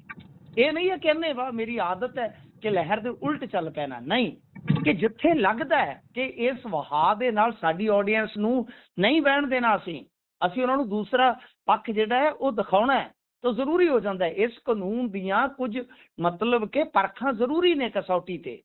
ਅਸੀਂ ਮਾਮਲਾ ਬੇਅਦਬੀ ਦਾ ਇੱਕ ਪਾਸੇ ਆ, ਬੇਅਦਬੀ ਦਾ ਨਿਆਂ ਤੇ ਤੁਸੀਂ ਛੱਡ ਦਿੱਤਾ ਜਿਹੜੀਆਂ ਹੋਈਆਂ ਨੇ। ਸਿੱਖ ਕੌਮ ਨੂੰ ਤੁਸੀਂ ਨਾ ਬਾਈਬਲ ਦਾ, ਨਾ ਕੋਟਕਪੂਰੇ ਦਾ, ਇੱਥੋਂ ਤੱਕ ਕਿ ਨਿਰਦੋਸ਼ ਮੌੜ ਬੰਬ ਧਮਾਕਿਆਂ ਦਾ ਤੇ ਤੁਸੀਂ ਜਸਟਿਸ ਹੀ ਨਹੀਂ ਕੀਤਾ। ਤੁਸੀਂ ਤੇ ਡੇਰਾ ਮੁਖੀ ਦੇ ਖਿਲਾਫ ਕੇਸ ਚਲਾਉਣ ਦੀ ਇਜਾਜ਼ਤ ਤੱਕ ਨਹੀਂ ਦਿੱਤੀ। ਤੁਸੀਂ ਐਡੇ ਬੇਈਮਾਨ ਆਦਮੀ ਹੋ। ਕੇਸ ਸਾਰੇ ਚੰਡੀਗੜ੍ਹ ਚਲੇ ਗਏ ਜੀ। ਬਿਲਕੁਲ, ਕੇਸ ਸਾਰੇ ਚੰਡੀਗੜ੍ਹ ਚਲ ਗਏ। ਤੁਸੀਂ ਲੋਕਾਂ ਨੂੰ ਗੁੰਮਰਾਹ ਕਰ ਦਿੱਤਾ ਕਿ ਬਈ ਬੇਅਦਬੀ ਦਾ ਕਾਨੂੰਨ ਬਣ ਜਾਏਗਾ ਤਾਂ ਬੇਅਦਬੀ ਰੁਕ ਜਾਏਗੀ। ਹਜੇ ਕਾਨੂੰਨ ਬਣਨਾ ਹੈ, ਕਾਨੂੰਨ ਅਮਲ ਚ ਆਉਣਾ ਹੈ, ਫਿਰ ਸਜ਼ਾ ਦਰ ਤੈਅ ਹੋਏਗੀ। ਇਹਨਾਂ ਨੂੰ ਪੁੱਛੋ ਤੁਹਾਡੇ ਰਾਜ ਦੇ ਵਿੱਚ ਬੇਅਦਬੀਆਂ ਦੇ ਮਾਮਲਿਆਂ 'ਚ ਕਿੰਨਿਆਂ ਨੂੰ ਸਜ਼ਾ ਹੋਈ? ਪਰ ਸਾਡੀ ਭੀੜ ਹੈ, ਇਹ ਭੀੜ ਬਿਲਕੁਲ ਬੇਸਿਰ ਹੋ ਚੁੱਕੀ ਹੈ, ਸਿਰ ਨਹੀਂ ਵਰਤਦੀ ਗੁਰਪ੍ਰੀਤ। ਤੇ ਗੱਲ ਇਹ ਆ ਕਿ ਸੰਵਿਧਾਨ ਭੀੜਾਂ ਦੇ ਮੁਤਾਬਕ ਨਹੀਂ ਚੱਲਦੇ, ਕਾਨੂੰਨ ਭੀੜਾਂ ਦੇ ਮੁਤਾਬਕ ਨਹੀਂ ਚੱਲਦੇ। ਜੇ ਤੁਸੀਂ ਵੇਖੋਗੇ ਤਾਂ ਉੱਥੇ ਫਰਕ ਹੋਣੀ ਆ ਕਿ ਸਾਡੀ ਜਿਹੜੀ ਸੰਵਿਧਾਨ ਦੀ ਮੂਲ ਪ੍ਰਸਤਾਵਨਾ ਹੈ ਜਾਂ ਜਿਹੜੀ ਉਹਦੀ ਮੂਲ ਭਾਵਨਾ ਦੇ ਉਲਟ ਕੋਈ ਚੀਜ਼ ਹੈ ਤਾਂ ਉਹਦਾ ਨਿਰਣਾ ਹੋਣਾ ਹੈ ਗੁਰਪ੍ਰੀਤ। ਜੀ ਬਿਲਕੁਲ। ਤੇ ਇਸ ਤੋਂ ਅੱਗੇ ਜੇਕਰ ਆਪਾਂ ਵਧੀਆ ਇੱਕ ਗੱਲ ਕਰਨੀ ਹੈ, ਤੁਸੀਂ ਬੀਤੇ ਦਿਨੀ ਆਪਣੇ ਸੋਸ਼ਲ ਮੀਡੀਆ ਪਲੇਟਫਾਰਮ ਦੇ ਉੱਪਰ ਇੱਕ ਖਬਰ ਸਾਂਝੀ ਕੀਤੀ ਸੀ ਕਿ ਭਾਈ ਗੜ੍ਹਸ਼ੰਕਰ ਦੇ ਵਿੱਚ ਇੱਕ ਫੈਮਿਲੀ ਹੈ, ਇੱਕ ਦੰਪਤਨੀ ਨੇ, ਉਹ ਵਿਦੇਸ਼ ਤੋਂ ਆਉਂਦੇ ਨੇ, ਅਮਰੀਕਾ ਤੋਂ ਆਉਂਦੇ ਨੇ ਤੇ ਭਾਈ ਉਹਨਾਂ ਦੇ ਮਨ 'ਚ ਸੀ ਵੀ ਕੁਝ ਚੰਗਾ ਕਰੀਏ, ਆਪਣੇ ਪਿੰਡ ਲਈ ਨਹੀਂ ਸਹੀ ਤਾਂ ਆਪਣੇ ਸਾਹਮਣੇ ਜਿਹੜੀ ਗਲੀ ਉਹਦੇ ਲਈ ਕਰ ਲਈਏ। ਉਹ ਬੜਾ ਦਿਲਚਸਪ ਕਿੱਸਾ ਸੀ। ਮੈਂ ਚਾਹੁੰਦਾ ਤੁਸੀਂ ਉਸ ਨੂੰ ਦੱਸਦੇ ਚਲੋ ਸਾਡੇ ਸਰੋਤਿਆਂ ਨੂੰ ਵੀ ਭਾਈ ਸਾਡੇ ਦੇਸ਼ ਦੇ ਵਿੱਚ ਸੋਹਣੇ ਪੰਜਾਬ ਦੇ ਵਿੱਚ ਸਿਸਟਮ ਚੱਲਦਾ ਕਿੱਦਾਂ, ਤੁਸੀਂ ਕਿੰਨਾ ਕੁ ਦੇਸ਼ ਦੀ ਸੇਵਾ ਕਰ ਸਕਦੇ ਹੋ, ਆਪਣੇ ਦੇਸ਼ ਦੀ ਛੱਡੋ ਪਿੰਡ ਦੀ ਕਿੰਨੀ ਕੁ ਸੇਵਾ ਕਰ ਸਕਦੇ ਹੋ ਆਪਣੇ ਮਨ ਨਾਲ। ਗੁਰਪ੍ਰੀਤ, ਉਹਦੇ 'ਚ ਇਹ ਕਿ ਕਿਤਨਾ ਸਾਹਿਬ ਨੇ ਪੋਸਟ ਪਾਈ ਸੀ, ਮੈਂ ਇਸ ਪੋਸਟ ਨੂੰ ਕਹਿ ਲਓ ਕਿ ਰੀਪੋਸਟ ਕੀਤਾ ਸੀਗਾ। ਕਿਤਨਾ ਸਾਹਿਬ ਨੂੰ ਮੈਂ ਉਦੋਂ ਤੋਂ ਜਾਣਦਾ ਜਦੋਂ ਤੋਂ ਮੈਂ ਪੰਜਾਬੀ ਰੇਡੀਓ USA ਜੁਆਇਨ ਕੀਤਾ ਸੀਗਾ। ਜੀ ਅਸੀਂ ਇਹਨਾਂ ਦੇ ਨਾਲ ਇੰਟਰਵਿਊਜ਼ ਕੀਤੀਆਂ ਨੇ ਕਿਉਂਕਿ ADR ਲਈ ਕੰਮ ਕਰਦੇ ਸੀ। ਪ੍ਰੇਮ ਪਿਆਰ ਬਹੁਤ ਪੁਰਾਣਾ ਮੇਰਾ, ਮੈਂ ਤੁਹਾਨੂੰ ਤਾਂ ਹੀ ਦੱਸਿਆ ਨਾ ਕਿ ਮੇਰੀ ਬਹੁਤ ਸਾਰੇ ਲੀਡਰਾਂ ਦੇ ਨਾਲ ਸਾਂਝ ਹੈ ਕਿਉਂਕਿ ਅਸੀਂ ਬਹੁਤ ਲੰਮੇ ਸਮੇਂ ਤੋਂ ਇਹਨਾਂ ਨੂੰ ਦੇਖਿਆ, ਇਹਨਾਂ ਦੇ ਨਾਲ ਵਿਚਰੇ ਹਾਂ। ਤਾਂ ਕਿਤਨਾ ਸਾਹਿਬ ਹਮੇਸ਼ਾ ਵਿਵਾਕ ਬੋਲਦੇ ਨੇ ਔਰ ਬੜਾ ਨਾਪ ਤੋਲ ਕੇ ਬੋਲਦੇ ਨੇ। ਇਹਨਾਂ ਨੇ ਕਿਹਾ ਸੀਗਾ ਕਿ ਉਹ ਜਿਹੜਾ ਬਜ਼ੁਰਗ ਜੋੜਾ ਸੀਗਾ ਉਹਨਾਂ ਨੇ ਗਲੀ ਸਮਤਲ ਕਰਾ ਦਿੱਤੀ। ਫਿਰ ਉਸ ਤੋਂ ਬਾਅਦ ਕੀ ਹੋਇਆ ਕਿ ਇਹ ਮਾਮਲਾ ਇੱਕ ਨੇਤਾ ਦੇ ਕੋਲ ਪਹੁੰਚ ਗਿਆ। ਹਾਲਾਂਕਿ ਉਸ ਤੋਂ ਪਹਿਲਾਂ ਜਿਹੜੀ ਅਧਿਕਾਰੀਆਂ ਦੇ ਪੱਧਰ ਦੀ ਸ਼ਿਕਾਇਤ ਹੋਈ, ਉਹਨਾਂ ਨੇ ਆ ਕੇ ਜਦੋਂ ਦੇਖਿਆ ਉਹਨਾਂ ਕਿਹਾ ਯਾਰ ਸ਼ਿਕਾਇਤ ਵਾਲੀ ਕਿਹੜੀ ਗੱਲ ਹੈ, ਇਹਨਾਂ ਨੂੰ ਤਾਂ ਇਨਾਮ ਮਿਲਣਾ ਚਾਹੀਦਾ। ਪਰ ਉੱਥੋਂ ਦਾ ਜਿਹੜਾ ਇੱਕ ਲੋਕਲ ਲੀਡਰ ਸੀਗਾ ਉਹ ਈਗੋਇਸਟਿਕ ਹੋ ਗਿਆ ਕਿ ਬਈ ਇਹਨਾਂ ਨੇ ਬਾਹਰ ਜਾ ਕੇ ਕੰਮ ਕੀਤਾ। ਤੇ ਫਿਰ ਕਮਾਲ ਦੀ ਗੱਲ ਹੈ ਕਿ ਉਹਨਾਂ ਤੇ ਜਿਨ੍ਹਾਂ ਨੇ ਸਾਰੀ ਜ਼ਿੰਦਗੀ ਉਸ ਜੋੜੇ ਨੇ ਪੜ੍ਹਾਈ ਕਰਵਾਈ ਆ ਸਟੂਡੈਂਟਸ ਨੂੰ, ਉਹਨਾਂ ਦੇ ਖਿਲਾਫ ਦੱਸਦੇ ਆ ਕਿ ਮਾਮਲਾ ਦਰਜ ਕਰ ਲਿਆ ਗਿਆ। ਹਿਸਾਬ ਲਾ ਲਓ। ਤਾਂ ਇਹ ਮੈਂ ਪੋਸਟ ਕੀਤਾ ਸੀਗਾ, ਉਹਨੂੰ ਤੁਸੀਂ ਦੇਖੋਗੇ ਤਾਂ ਲਗਭਗ 727 ਸ਼ੇਅਰ ਮਿਲੇ ਹੈ ਹੁਣ ਤੱਕ। ਲਗਭਗ 3400 ਬੰਦੇ ਨੇ ਲਾਈਕ ਕੀਤਾ, 283 ਕਮੈਂਟ ਨੇ ਉਹਦੇ 'ਚ। ਤਾਂ ਹੁਣ ਗੱਲ ਇਹ ਆ ਕਿ ਇਸ ਮਾਮਲੇ ਦੇ ਵਿੱਚ ਦੇਖੋ ਰਿਐਲਿਟੀ ਜਿਹੜੀ ਹੈ ਉਹ ਤੇ ਸਾਫ਼ ਹੈ। ਕਿਤਨਾ ਸਾਹਿਬ ਨੇ ਦੱਸਿਆ ਕਿ ਅਜਿਹਾ ਹੋਇਆ। ਬਾਕੀ ਤੁਸੀਂ ਦੱਸ ਦਿਓ ਤੁਹਾਡੇ ਕੋਲ ਕੋਈ ਅਪਡੇਸ਼ਨ ਹੈ ਇਸ ਮੁਤਲਕ ਨਵੀਂ ਕੋਈ, ਕਿਉਂਕਿ 2-3 ਦਿਨ ਪੁਰਾਣੀ ਗੱਲ ਹੈ ਜੀ। ਜੀ ਇਸ ਮਾਮਲੇ ਦੇ ਵਿੱਚ ਕਿਤਨਾ ਸਾਹਿਬ ਹੋਣਾ ਨਾਲ ਇਸ ਜਦੋਂ ਤੁਸੀਂ ਜਨਤਕ ਕੀਤਾ ਮਾਮਲਾ, ਸਾਡੀ ਵੀ ਗੱਲ ਹੋਈ ਤਾਂ ਉਹ ਮਾਮਲੇ ਦੇ ਵਿੱਚ ਦੱਸਦੇ ਨੇ, 1-2 ਵਾਰ ਮੇਰੀ ਈਵਨ ਗੱਲ ਹੋਈ ਥੋੜੇ ਗੈਪ ਤੋਂ ਬਾਅਦ। ਪਹਿਲਾਂ ਉਹ ਦੱਸ ਰਹੇ ਸੀ ਕਿ ਉਹਨਾਂ ਨਾਲ ਗੱਲ ਚੱਲ ਰਹੀ ਹੈ, ਕਾਨੂੰਨੀ ਚਾਰਾਜੋਈ ਕੀਤੀ ਜਾ ਰਹੀ ਹੈ। ਪਰ ਉਸ ਤੋਂ ਬਾਅਦ ਕਿਤਨਾ ਹੁਣੇ ਦੱਸਿਆ ਵੀ ਭਾਈ ਥੋੜੇ ਸਮੇਂ ਬਾਅਦ ਹੀ ਮੈਨੂੰ ਵੀ ਧਮਕੀਆਂ, ਕਹਿਣ ਦਾ ਭਾਵ ਕਿਤਨਾ ਹੁਣਾਂ ਨੂੰ ਵੀ ਧਮਕੀਆਂ ਆਉਣੀਆਂ ਸ਼ੁਰੂ ਹੋ ਗਈਆਂ ਵੀ ਤੁਸੀਂ ਇਹ ਗਲਤ ਜਾਣਕਾਰੀ ਜਿਹੜੀ ਹੈ ਫੈਲਾ ਰਹੇ ਹੋ, ਏਦਾਂ ਨਹੀਂ ਬਣਦੀ ਗੱਲ। ਇੱਥੋਂ ਤੱਕ ਕਿਹਾ ਗਿਆ ਵੀ ਭਾਈ ਉਹ ਜਿਹੜੀ ਫੈਮਿਲੀ ਦੀ ਤੁਸੀਂ ਗੱਲ ਕਰਦੇ ਹੋ ਉਹ ਤਾਂ ਸਾਡੇ ਕੋਲ ਬੈਠੇ ਨੇ, ਤੁਹਾਡੀ ਗੱਲ ਕਰਾਈਏ। ਇਸ ਪੱਧਰ ਦਾ ਦਬਾਅ ਪਾ ਦਿੱਤਾ ਗਿਆ ਤੇ ਉਹ ਪਰਿਵਾਰ ਜਿਹੜਾ ਪਹਿਲਾਂ ਪ੍ਰੈਸ ਕਾਨਫਰੰਸ ਤੱਕ ਕਰਨ ਨੂੰ ਤਿਆਰ ਹੋ ਗਿਆ ਸੀ ਵੀ ਭਾਈ ਅਸੀਂ ਪ੍ਰੈਸ ਕਾਨਫਰੰਸ ਕਰਕੇ ਇਹ ਮਾਮਲੇ ਨੂੰ ਜਨਤਕ ਕਰਨਾ ਵੀ ਚੱਲੀ ਕੀ ਜਾਂਦਾ ਸਾਡੇ ਇੱਥੇ। ਤੇ ਉਹ ਵਿਚਾਰੇ ਫੈਮਿਲੀ ਦੋਨੋਂ ਜੀ ਇਸ ਸਮੇਂ ਮੀਡੀਆ ਦੇ ਨਾਲ ਗੱਲ ਕਰਨ ਤੋਂ ਵੀ ਕਤਰਾ ਰਹੇ ਨੇ। ਬਿਲਕੁਲ ਵੀ ਮੀਡੀਆ ਦੇ ਸਾਹਮਣੇ ਉਹ ਆਉਣਾ ਹੀ ਨਹੀਂ ਚਾਹੁੰਦੇ। ਉਹ ਇਹ ਸਿੱਧਾ ਕਹਿ ਰਹੇ ਨੇ ਕਿ ਅਸੀਂ ਨਹੀਂ ਭਾਈ ਮੀਡੀਆ ਅੱਗੇ ਬੋਲਣਾ, ਇਹ ਸਾਨੂੰ ਖਤਰਾ ਹੈ। ਈਵਨ ਉਹਨਾਂ ਦੀਆਂ ਟਿਕਟਾਂ ਜਦੋਂ ਰੱਦ ਹੋ ਗਈਆਂ, ਉਹਨਾਂ ਨੇ ਜਾਣਾ ਸੀ ਵਿਦੇਸ਼, ਉਸ ਤੋਂ ਬਾਅਦ ਕੰਮ ਫਸ ਗਿਆ ਤੇ ਹੁਣ ਕਹਿੰਦੇ ਵੀ ਡਰ ਦੀ ਸਥਿਤੀ ਬਣੀ ਹੋਈ ਹੈ। ਇਸ ਤਰੀਕੇ ਦੇ ਨਾਲ ਇਨਾਮ ਦਿੱਤਾ ਜਾਂਦਾ ਹੈ ਸਾਡੇ ਦੇਸ਼ ਦੇ ਵਿੱਚ ਜੇਕਰ ਕੋਈ ਵੀ ਲੀਡਰਾਂ ਤੋਂ, ਬੇਸ਼ੱਕ ਛੋਟੇ ਤੋਂ ਛੋਟਾ ਲੀਡਰ ਹੀ ਹੋਵੇ, ਉਸ ਤੋਂ ਬਾਹਰ ਜਾ ਕੇ ਜਦੋਂ ਕੁਝ ਕਰਨਾ ਚਾਹੁੰਦੇ ਨੇ। ਜੀ ਇਹ ਅਜੀਬ ਰਾਜ ਹੈ ਕਿ ਇਹਦੇ ਵਿੱਚ ਸ਼ਿਕਾਇਤਕਰਤਾ ਨੂੰ ਨਿਆਂ ਨਹੀਂ ਦਿੱਤਾ ਜਾਂਦਾ, ਬਲਕਿ ਕੋਸ਼ਿਸ਼ ਕੀਤੀ ਜਾਂਦੀ ਹੈ ਉਸਨੂੰ ਸਪਰੈਸ ਕਰ ਦਿੱਤਾ ਜਾਵੇ। ਬਿਲਕੁਲ। ਲੁਧਿਆਣੇ ਵਾਲੇ ਵਿਧਾਇਕ ਦਾ ਮਾਮਲਾ ਦੇਖ ਲਓ। ਅੱਜ ਮੈਨੂੰ ਇੱਕ ਬਹੁਤ ਪੁਰਾਣੇ ਲੀਡਰ ਦਾ ਫੋਨ ਆਇਆ ਜਿਸ ਪਾਰਟੀ ਦੇ ਨਾਲ ਹੀ ਉਸ ਵਿਧਾਇਕ ਦਾ ਸੰਬੰਧ ਰਿਹਾ ਹੈ। ਉਸਨੇ ਕਿਹਾ ਕਿ ਪੈਰਲਲ ਸਰਕਾਰ ਚਲਾਉਂਦਾ ਰਿਹਾ ਇਹਦਾ ਵੱਡਾ ਭਰਾ ਇਸ ਵਿਧਾਇਕ ਦਾ ਜੀ ਲੁਧਿਆਣੇ ਦੇ ਵਿੱਚ। ਔਰ ਕਹਿੰਦਾ ਅਸੈਂਬਲੀ ਦੇ ਵਿੱਚ ਉਹ ਵੈਟਰਨ ਆਗੂ ਹੈ, ਮੈਂ ਉਹਦਾ ਨਾਮ ਨਹੀਂ ਲਵਾਂਗਾ ਕਿਉਂਕਿ ਬਜ਼ੁਰਗ ਹੈ, ਇਸ ਟਾਈਮ ਰਾਜਨੀਤੀ ਤੋਂ ਰਿਟਾਇਰ ਹੈ। ਕਿਉਂਕਿ ਮੈਂ ਤੁਹਾਨੂੰ ਦੱਸਦਾ ਕਿ ਮੇਰਾ ਪ੍ਰੇਮ ਪਿਆਰ ਬਹੁਤ ਵੱਡੇ ਲੀਡਰਾਂ ਨਾਲ ਹੈਗਾ। ਤਾਂ ਉਸਨੇ ਕਿਹਾ ਕਿ ਅਸੈਂਬਲੀ ਦਾ ਰਿਕਾਰਡ ਕਢਾ ਲਓ। ਇਹਦੇ ਭਰਾ ਦਾ ਜਿਹੜੇ ਗੁਪਤਾ ਸਾਹਿਬ ਉਸ ਵੇਲੇ ਵਿਧਾਇਕ ਹੁੰਦੇ ਸਨ ਦਰਬਾਰਾ ਸਿੰਘ ਸਰਕਾਰ ਦੇ ਵਿੱਚ, ਉਹਨਾਂ ਨੇ ਮੁੱਦਾ ਚੁੱਕਿਆ ਜੀ। ਤੇ ਉਹਨਾਂ ਨੇ ਕਿਹਾ ਕਿ ਬੱਚਾ ਹਰਬੰਸ ਸਿੰਘ ਜਗਾਦਰੀ ਵਾਲੇ ਦਾ ਪੋਤਰਾ ਜਿਹੜਾ ਉਹ ਬਿਲਕੁਲ ਡਰਿਆ ਹੋਇਆ ਹੈ, ਬਿਲਕੁਲ ਕੱਲਾ ਪੈ ਚੁੱਕਾ ਹੈ, ਉਹਦੇ ਨਾਲ ਕੌਮ ਨਹੀਂ ਖੜ ਰਹੀ। ਜਦ ਕਿ ਜਗਾਦਰੀ ਵਾਲਾ ਤੇ ਐਸਾ ਇੱਕ ਤਰ੍ਹਾਂ ਨਾਲ ਕਹਿ ਲਓ ਕਿ ਕੀਰਤਨੀਆ ਸੀਗਾ ਜਿਸਨੇ ਹਾਲੀਵੁੱਡ ਦੇ ਬਾਲੀਵੁੱਡ ਦੇ ਵੱਡੇ ਸਿਤਾਰਿਆਂ ਦੇ ਆਨੰਦ ਕਰਵਾਏ ਨੇ, ਜਿਨ੍ਹਾਂ ਨੇ ਲਾਵਾਂ ਲਈਆਂ ਨੇ ਨਾ ਬਹੁਤ ਸਾਰੇ। ਜਿੱਦਾਂ ਉਹਦੇ ਚ ਕ੍ਰਿਸ਼ਮਾ ਕਪੂਰ ਦਾ ਵੀ ਸ਼ਾਇਦ ਜ਼ਿਕਰ ਕੀਤਾ ਉਹਨਾਂ ਨੇ, ਮੈਨੂੰ ਤਾਂ ਪਤਾ ਨਹੀਂ ਸੀ। ਤਾਂ ਕਹਿੰਦੇ ਕਿ ਆਉਣ ਵੇਲੇ ਉਹਨਾਂ ਨੂੰ ਸ਼ਾਇਦ ਮਰਸਡੀਜ਼ ਗੱਡੀ ਵੀ ਦੇ ਦਿੱਤੀ ਸੀਗੀ, ਜਾਂਦੀ ਵਾਰ ਟਿਕਟਾਂ ਸਨ ਕਿ ਤੁਸੀਂ ਬਾਬਾ ਜੀ ਇਹ ਲੈ ਜਾਓ। ਤਾਂ ਗੱਲ ਇਹ ਆ ਕਿ ਇਹ ਚੀਜ਼ਾਂ ਨੇ ਕਿ ਇੱਥੇ ਤੁਸੀਂ ਵੇਖੋ ਕਿ ਜਿਵੇਂ ਹੁਣ PTO ਟਰਾਲੀ ਵਾਲਾ ਮਾਮਲਾ, ਕਿ ਉਹਦੇ ਵਿੱਚ ਜਿਹੜਾ ਪੀੜਤ ਹੈ ਉਸ ਨੂੰ ਹੀ ਦਬਾਉਣ ਦਾ ਯਤਨ ਸ਼ੁਰੂ ਹੋ ਜਾਂਦਾ ਹੈ। ਤੋ ਇਹ ਇਸ ਰਾਜ ਦੀ ਅਜੀਬ ਵੰਨਗੀ ਹੈ ਕਿ ਇਹ ਡਾਢੀ ਮਾਰਦਾ ਹੈ, ਮਾਰ ਨਾਲੇ ਰੋਣ ਵੀ ਨਹੀਂ ਦਿੰਦਾ। ਲਾ ਵੀਰੇ ਦਾ ਗੀਤ ਸੀ, ਇਹ ਬਿਲਕੁਲ ਵੈਸਾ ਹੀ ਹੈ। ਇਹ ਮਾਰ ਵੀ ਮਾਰੀ ਜਾਂਦੀ ਹੈ, ਰੋਣ ਵੀ ਨਹੀਂ ਦਿੱਤਾ ਜਾਂਦਾ। ਜੀ, ਇਸ ਤੋਂ ਅੱਗੇ ਜੇਕਰ ਵਧੀਏ ਤਾਂ ਸ਼ਹਿਰੀ ਏਰੀਆਜ਼ ਦੇ ਵਿੱਚ ਲਗਾਤਾਰ ਬਿਜਲੀ ਦੇ ਲੰਬੇ ਕੱਟ ਲੱਗ ਰਹੇ ਨੇ ਤੇ ਲੋਕ ਖਾਸੇ ਦੁਖੀ ਨੇ। ਵੀਡੀਓਜ਼ ਬਹੁਤ ਸਾਹਮਣੇ ਆ ਰਹੀਆਂ ਨੇ। ਗੁਰਪ੍ਰੀਤ, ਸਾਡੀ ਤੇ ਜ਼ਿੰਦਗੀ ਕੱਟਾਂ 'ਚ ਲੰਘ ਗਈ, ਪਰ ਸ਼ਹਿਰੀ ਲੋਕਾਂ ਨੂੰ ਲਗਾਤਾਰ, ਕਿਉਂਕਿ ਸ਼ਹਿਰੀ ਲੋਕ ਕਦੇ ਕੱਟ ਨੂੰ ਫੇਸ ਨਹੀਂ ਕਰਦੇ, ਅਜਿਹਾ ਨਹੀਂ ਹੈ। ਉਹ ਕੱਟ ਹੁੰਦਾ ਘੰਟਾ, 2 ਘੰਟੇ, 3 ਘੰਟੇ, ਉਸ ਤੋਂ ਬਾਅਦ ਚਲੋ ਲਾਈਟ ਆ ਗਈ, ਫੇਰ ਕਿਤੇ ਇੱਕ ਅੱਧਾ ਦਿਨ ਬਾਅਦ ਕੋਈ ਕੱਟ ਆਇਆ। ਅਸੀਂ ਜਦੋਂ ਸਾਡੀ ਹਾੜੀ ਦੀ ਫਸਲ ਆਉਂਦੀ ਹੈ ਤਾਂ ਅਸੀਂ ਲਗਭਗ 1 ਮਹੀਨਾ ਸਾਰਾ ਦਿਨ ਦਾ ਕੱਟ ਫੇਸ ਕਰਦੇ ਹਾਂ, ਤੇ ਇਸ ਤੋਂ ਇਲਾਵਾ ਰਾਤ ਨੂੰ ਵੀ ਕਈ ਵਾਰ ਕੱਟ ਲੱਗਦੇ ਆ। ਸ਼ਹਿਰੀ ਇਲਾਕਿਆਂ ਦੇ ਵਿੱਚ, ਖਾਸ ਤੌਰ ਤੇ ਵੱਡੇ ਸ਼ਹਿਰਾਂ ਦੇ ਵਿੱਚ, ਜਿੱਥੇ ਕੰਮਕਾਰ ਵੀ ਲਾਈਟ ਤੇ ਡਿਪੈਂਡ ਕਰਦਾ ਹੈ, ਬਿਜਲੀ ਤੇ ਡਿਪੈਂਡ ਕਰਦਾ ਹੈ, ਉਹਨਾਂ ਸ਼ਹਿਰਾਂ 'ਚ ਜਦੋਂ ਕੱਟ ਲੱਗੇ ਆ, 23 ਤੋਂ 28 ਤੱਕ ਦੇ ਸ਼ਾਇਦ ਕੱਟ ਸੀ ਮੇਰੇ ਖਿਆਲ ਦੇ ਨਾਲ, ਕਿ 22 ਤੋਂ 27 ਤੱਕ ਸੀ, ਇਹ ਮੈਨੂੰ ਹੁਣ ਪਤਾ ਨਹੀਂ, ਇੱਕ ਹਫ਼ਤੇ ਦਾ ਦੱਸਿਆ ਜਾਂਦਾ, ਨਹੀਂ 21 ਤੋਂ 28 ਸ਼ਾਇਦ। ਤਾਂ ਉਸ ਤੋਂ ਬਾਅਦ ਕੀ ਹੋਇਆ ਕਿ ਇੱਕ ਦਿਨ ਲੰਘਿਆ, ਅੱਜ ਤੇ ਅੰਮ੍ਰਿਤਸਰ ਤੋਂ ਖਬਰ ਆ ਰਹੀ ਸੀ ਕਿ ਲੋਕ ਬਿਜਲੀ ਘਰ ਪਹੁੰਚ ਗਏ ਬਿਜਲੀ ਛਡਾਉਣ ਵਾਸਤੇ, ਕਿ ਤੁਹਾਡੀ ਐਸੀ ਕਿ ਤੈਸੀ। ਤੇ ਅੱਜ ਬਿਜਲੀ ਮੰਤਰੀ ਨੇ ਵੀ ਆਖਿਆ ਕਿ ਬਈ ਪਰੇਸ਼ਾਨੀ ਦੇ ਵਾਸਤੇ ਸਾਨੂੰ ਖੇਦ ਆ, ਅੰਮ੍ਰਿਤਸਰ ਦੇ ਵਿੱਚ ਗੇਟ ਤੋੜ ਦਿੱਤਾ ਗਿਆ, ਜਬਰਨ ਸਪਲਾਈ ਚਾਲੂ ਕਰ ਦਿੱਤੀ ਗਈ। ਯਾਨੀ ਬਹੁਤ ਬੁਰਾ ਹਾਲ ਹੈ। ਤੁਸੀਂ ਦੱਸ ਰਹੇ ਹੋ ਕਿ ਵੀਡੀਓਜ਼ ਆ ਰਹੀਆਂ ਨੇ, ਭਾਈ ਵਾਕਿਆ ਇੱਥੇ ਤੇ ਇਹ ਕਹਿੰਦੇ ਸਨ VIP ਕਲਚਰ, ਤੁਹਾਨੂੰ ਸ਼ਾਇਦ ਪਤਾ ਹੋਏਗਾ ਕਿ ਇੱਥੇ 62 ਪਿੰਡਾਂ ਦੇ ਵਿੱਚ ਹਨੇਰਾ ਤੇ ਖੁੱਡੀਆਂ ਪਿੰਡ ਦੇ ਵਿੱਚ ਜਗਮਗ, ਮਤਲਬ ਕਿ ਲਾਈਟ ਦੇ ਵੰਡ ਦੇ ਵਿੱਚ ਵੀ VIP ਕਲਚਰ ਹਾਵੀ ਹੋ ਗਿਆ ਵਾ। ਤੇ ਖੈਰ, ਹੁਣ ਇਹਨਾਂ ਦੇ ਬਿਜਲੀ ਮੰਤਰੀ ਨੇ ਸਫਾਈ ਤੇ ਦਿੱਤੀ ਆ, ਪਰ ਭਾਈ ਮਾਡਰਨਾਈਜੇਸ਼ਨ ਦੇ ਨਾਮ ਤੇ ਜਾਂ ਐਰਾ ਵਗੈਰਾ ਜੋ ਵੀ ਇਹ ਕਰ ਰਹੇ ਨੇ, ਪਤਾ ਨਹੀਂ ਕੀ ਹੈ, ਮੈਨੂੰ ਨਹੀਂ ਸਮਝ ਆ ਰਹੀ ਇਹਨਾਂ ਦੀ ਸਪਸ਼ਟ, ਤੇ ਕੁਝ ਦੱਸ ਨਹੀਂ ਰਹੇ। ਮਾਡਰਨਾਈਜੇਸ਼ਨ ਜੇ ਕਰਨੀ ਸੀ ਤੁਸੀਂ ਸਿਆਲਾਂ 'ਚ ਕਰਦੇ, ਉਧਰੋਂ ਤੇ ਹੀਟ ਵੇਵ ਦੀ ਯਾਨੀ ਐਡਵਾਈਜ਼ਰੀ ਜਾਰੀ ਹੋਈ ਆ, ਚੇਤਾਵਨੀ ਜਾਰੀ ਹੋਈ ਆ, ਦੂਏ ਪਾਸੇ ਤੁਸੀਂ ਆਹ ਕੁਝ ਕਰਕੇ ਬੈਠੇ ਹੋ। ਇਹ ਤੁਹਾਨੂੰ ਕੀ ਕਹੀਏ, ਨਾਅਹਿਲ ਕਹੀਏ, ਬੇਵਕੂਫ ਕਹੀਏ, ਅਹਿਮਕ ਕਹੀਏ, ਸਮਝ ਤੋਂ ਬਾਹਰ ਹੈ ਕਿ ਸ਼ਬਦ ਕਿਹੜਾ ਇਸਤੇਮਾਲ ਕਰੀਏ, ਕਿਹੜਾ ਸ਼ਬਦ ਕਿੱਥੋਂ ਲਈਏ। ਜੀ ਬਿਲਕੁਲ। ਇਸ ਤੋਂ ਅੱਗੇ ਵਧੀਏ ਤਾਂ ਇੱਧਰ ਲਾਰੈਂਸ ਆਫ ਪੰਜਾਬ ਨਾਮ ਦੀ ਜਿਹੜੀ ਡਾਕੂਮੈਂਟਰੀ ਆਉਣੀ ਸੀ, ਉਸ ਦਾ ਮਾਮਲਾ ਵੀ ਹਾਈ ਕੋਰਟ ਪੁੱਜ ਗਿਆ ਹੈ। ਹਾਂ ਬਿਲਕੁਲ, ਦੇਖੋ ਇਹਦੀ ਲੜਾਈ ਤੇ ਕਾਂਗਰਸ ਨੂੰ ਲੜਨੀ ਪੈਣੀ ਸੀਗੀ।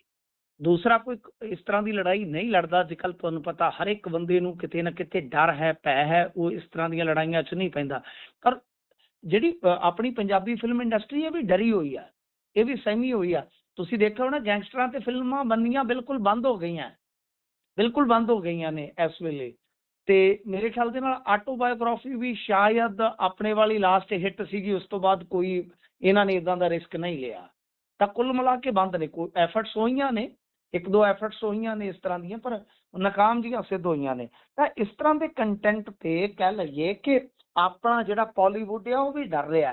ਤਾਂ ਹੁਣ ਕੀ ਹੈ ਕਿ OTT ਆ ਗਏ ਨੇ ਗੁਰਪ੍ਰੀਤ। OTT ਯਾਨੀ ਉੱਥੇ ਰਿਸਕੀ ਗੇਮ ਖੇਡੀ ਜਾ ਸਕਦੀ ਆ, ਉੱਥੇ ਇਸ ਤਰ੍ਹਾਂ ਦੀਆਂ ਗੱਲਾਂ ਜਿਹੜੀਆਂ ਨੇ ਉਹ ਕੀਤੀਆਂ ਜਾ ਸਕਦੀਆਂ, ਜਿਹੜੀਆਂ ਆਮ ਤੌਰ ਤੇ ਸਿਨੇਮਾ ਅੱਜ ਕੱਲ੍ਹ ਕਹਿਣ ਤੋਂ ਕਿਤੇ ਨਾ ਕਿਤੇ ਝਿਜਕਦਾ ਹੈ।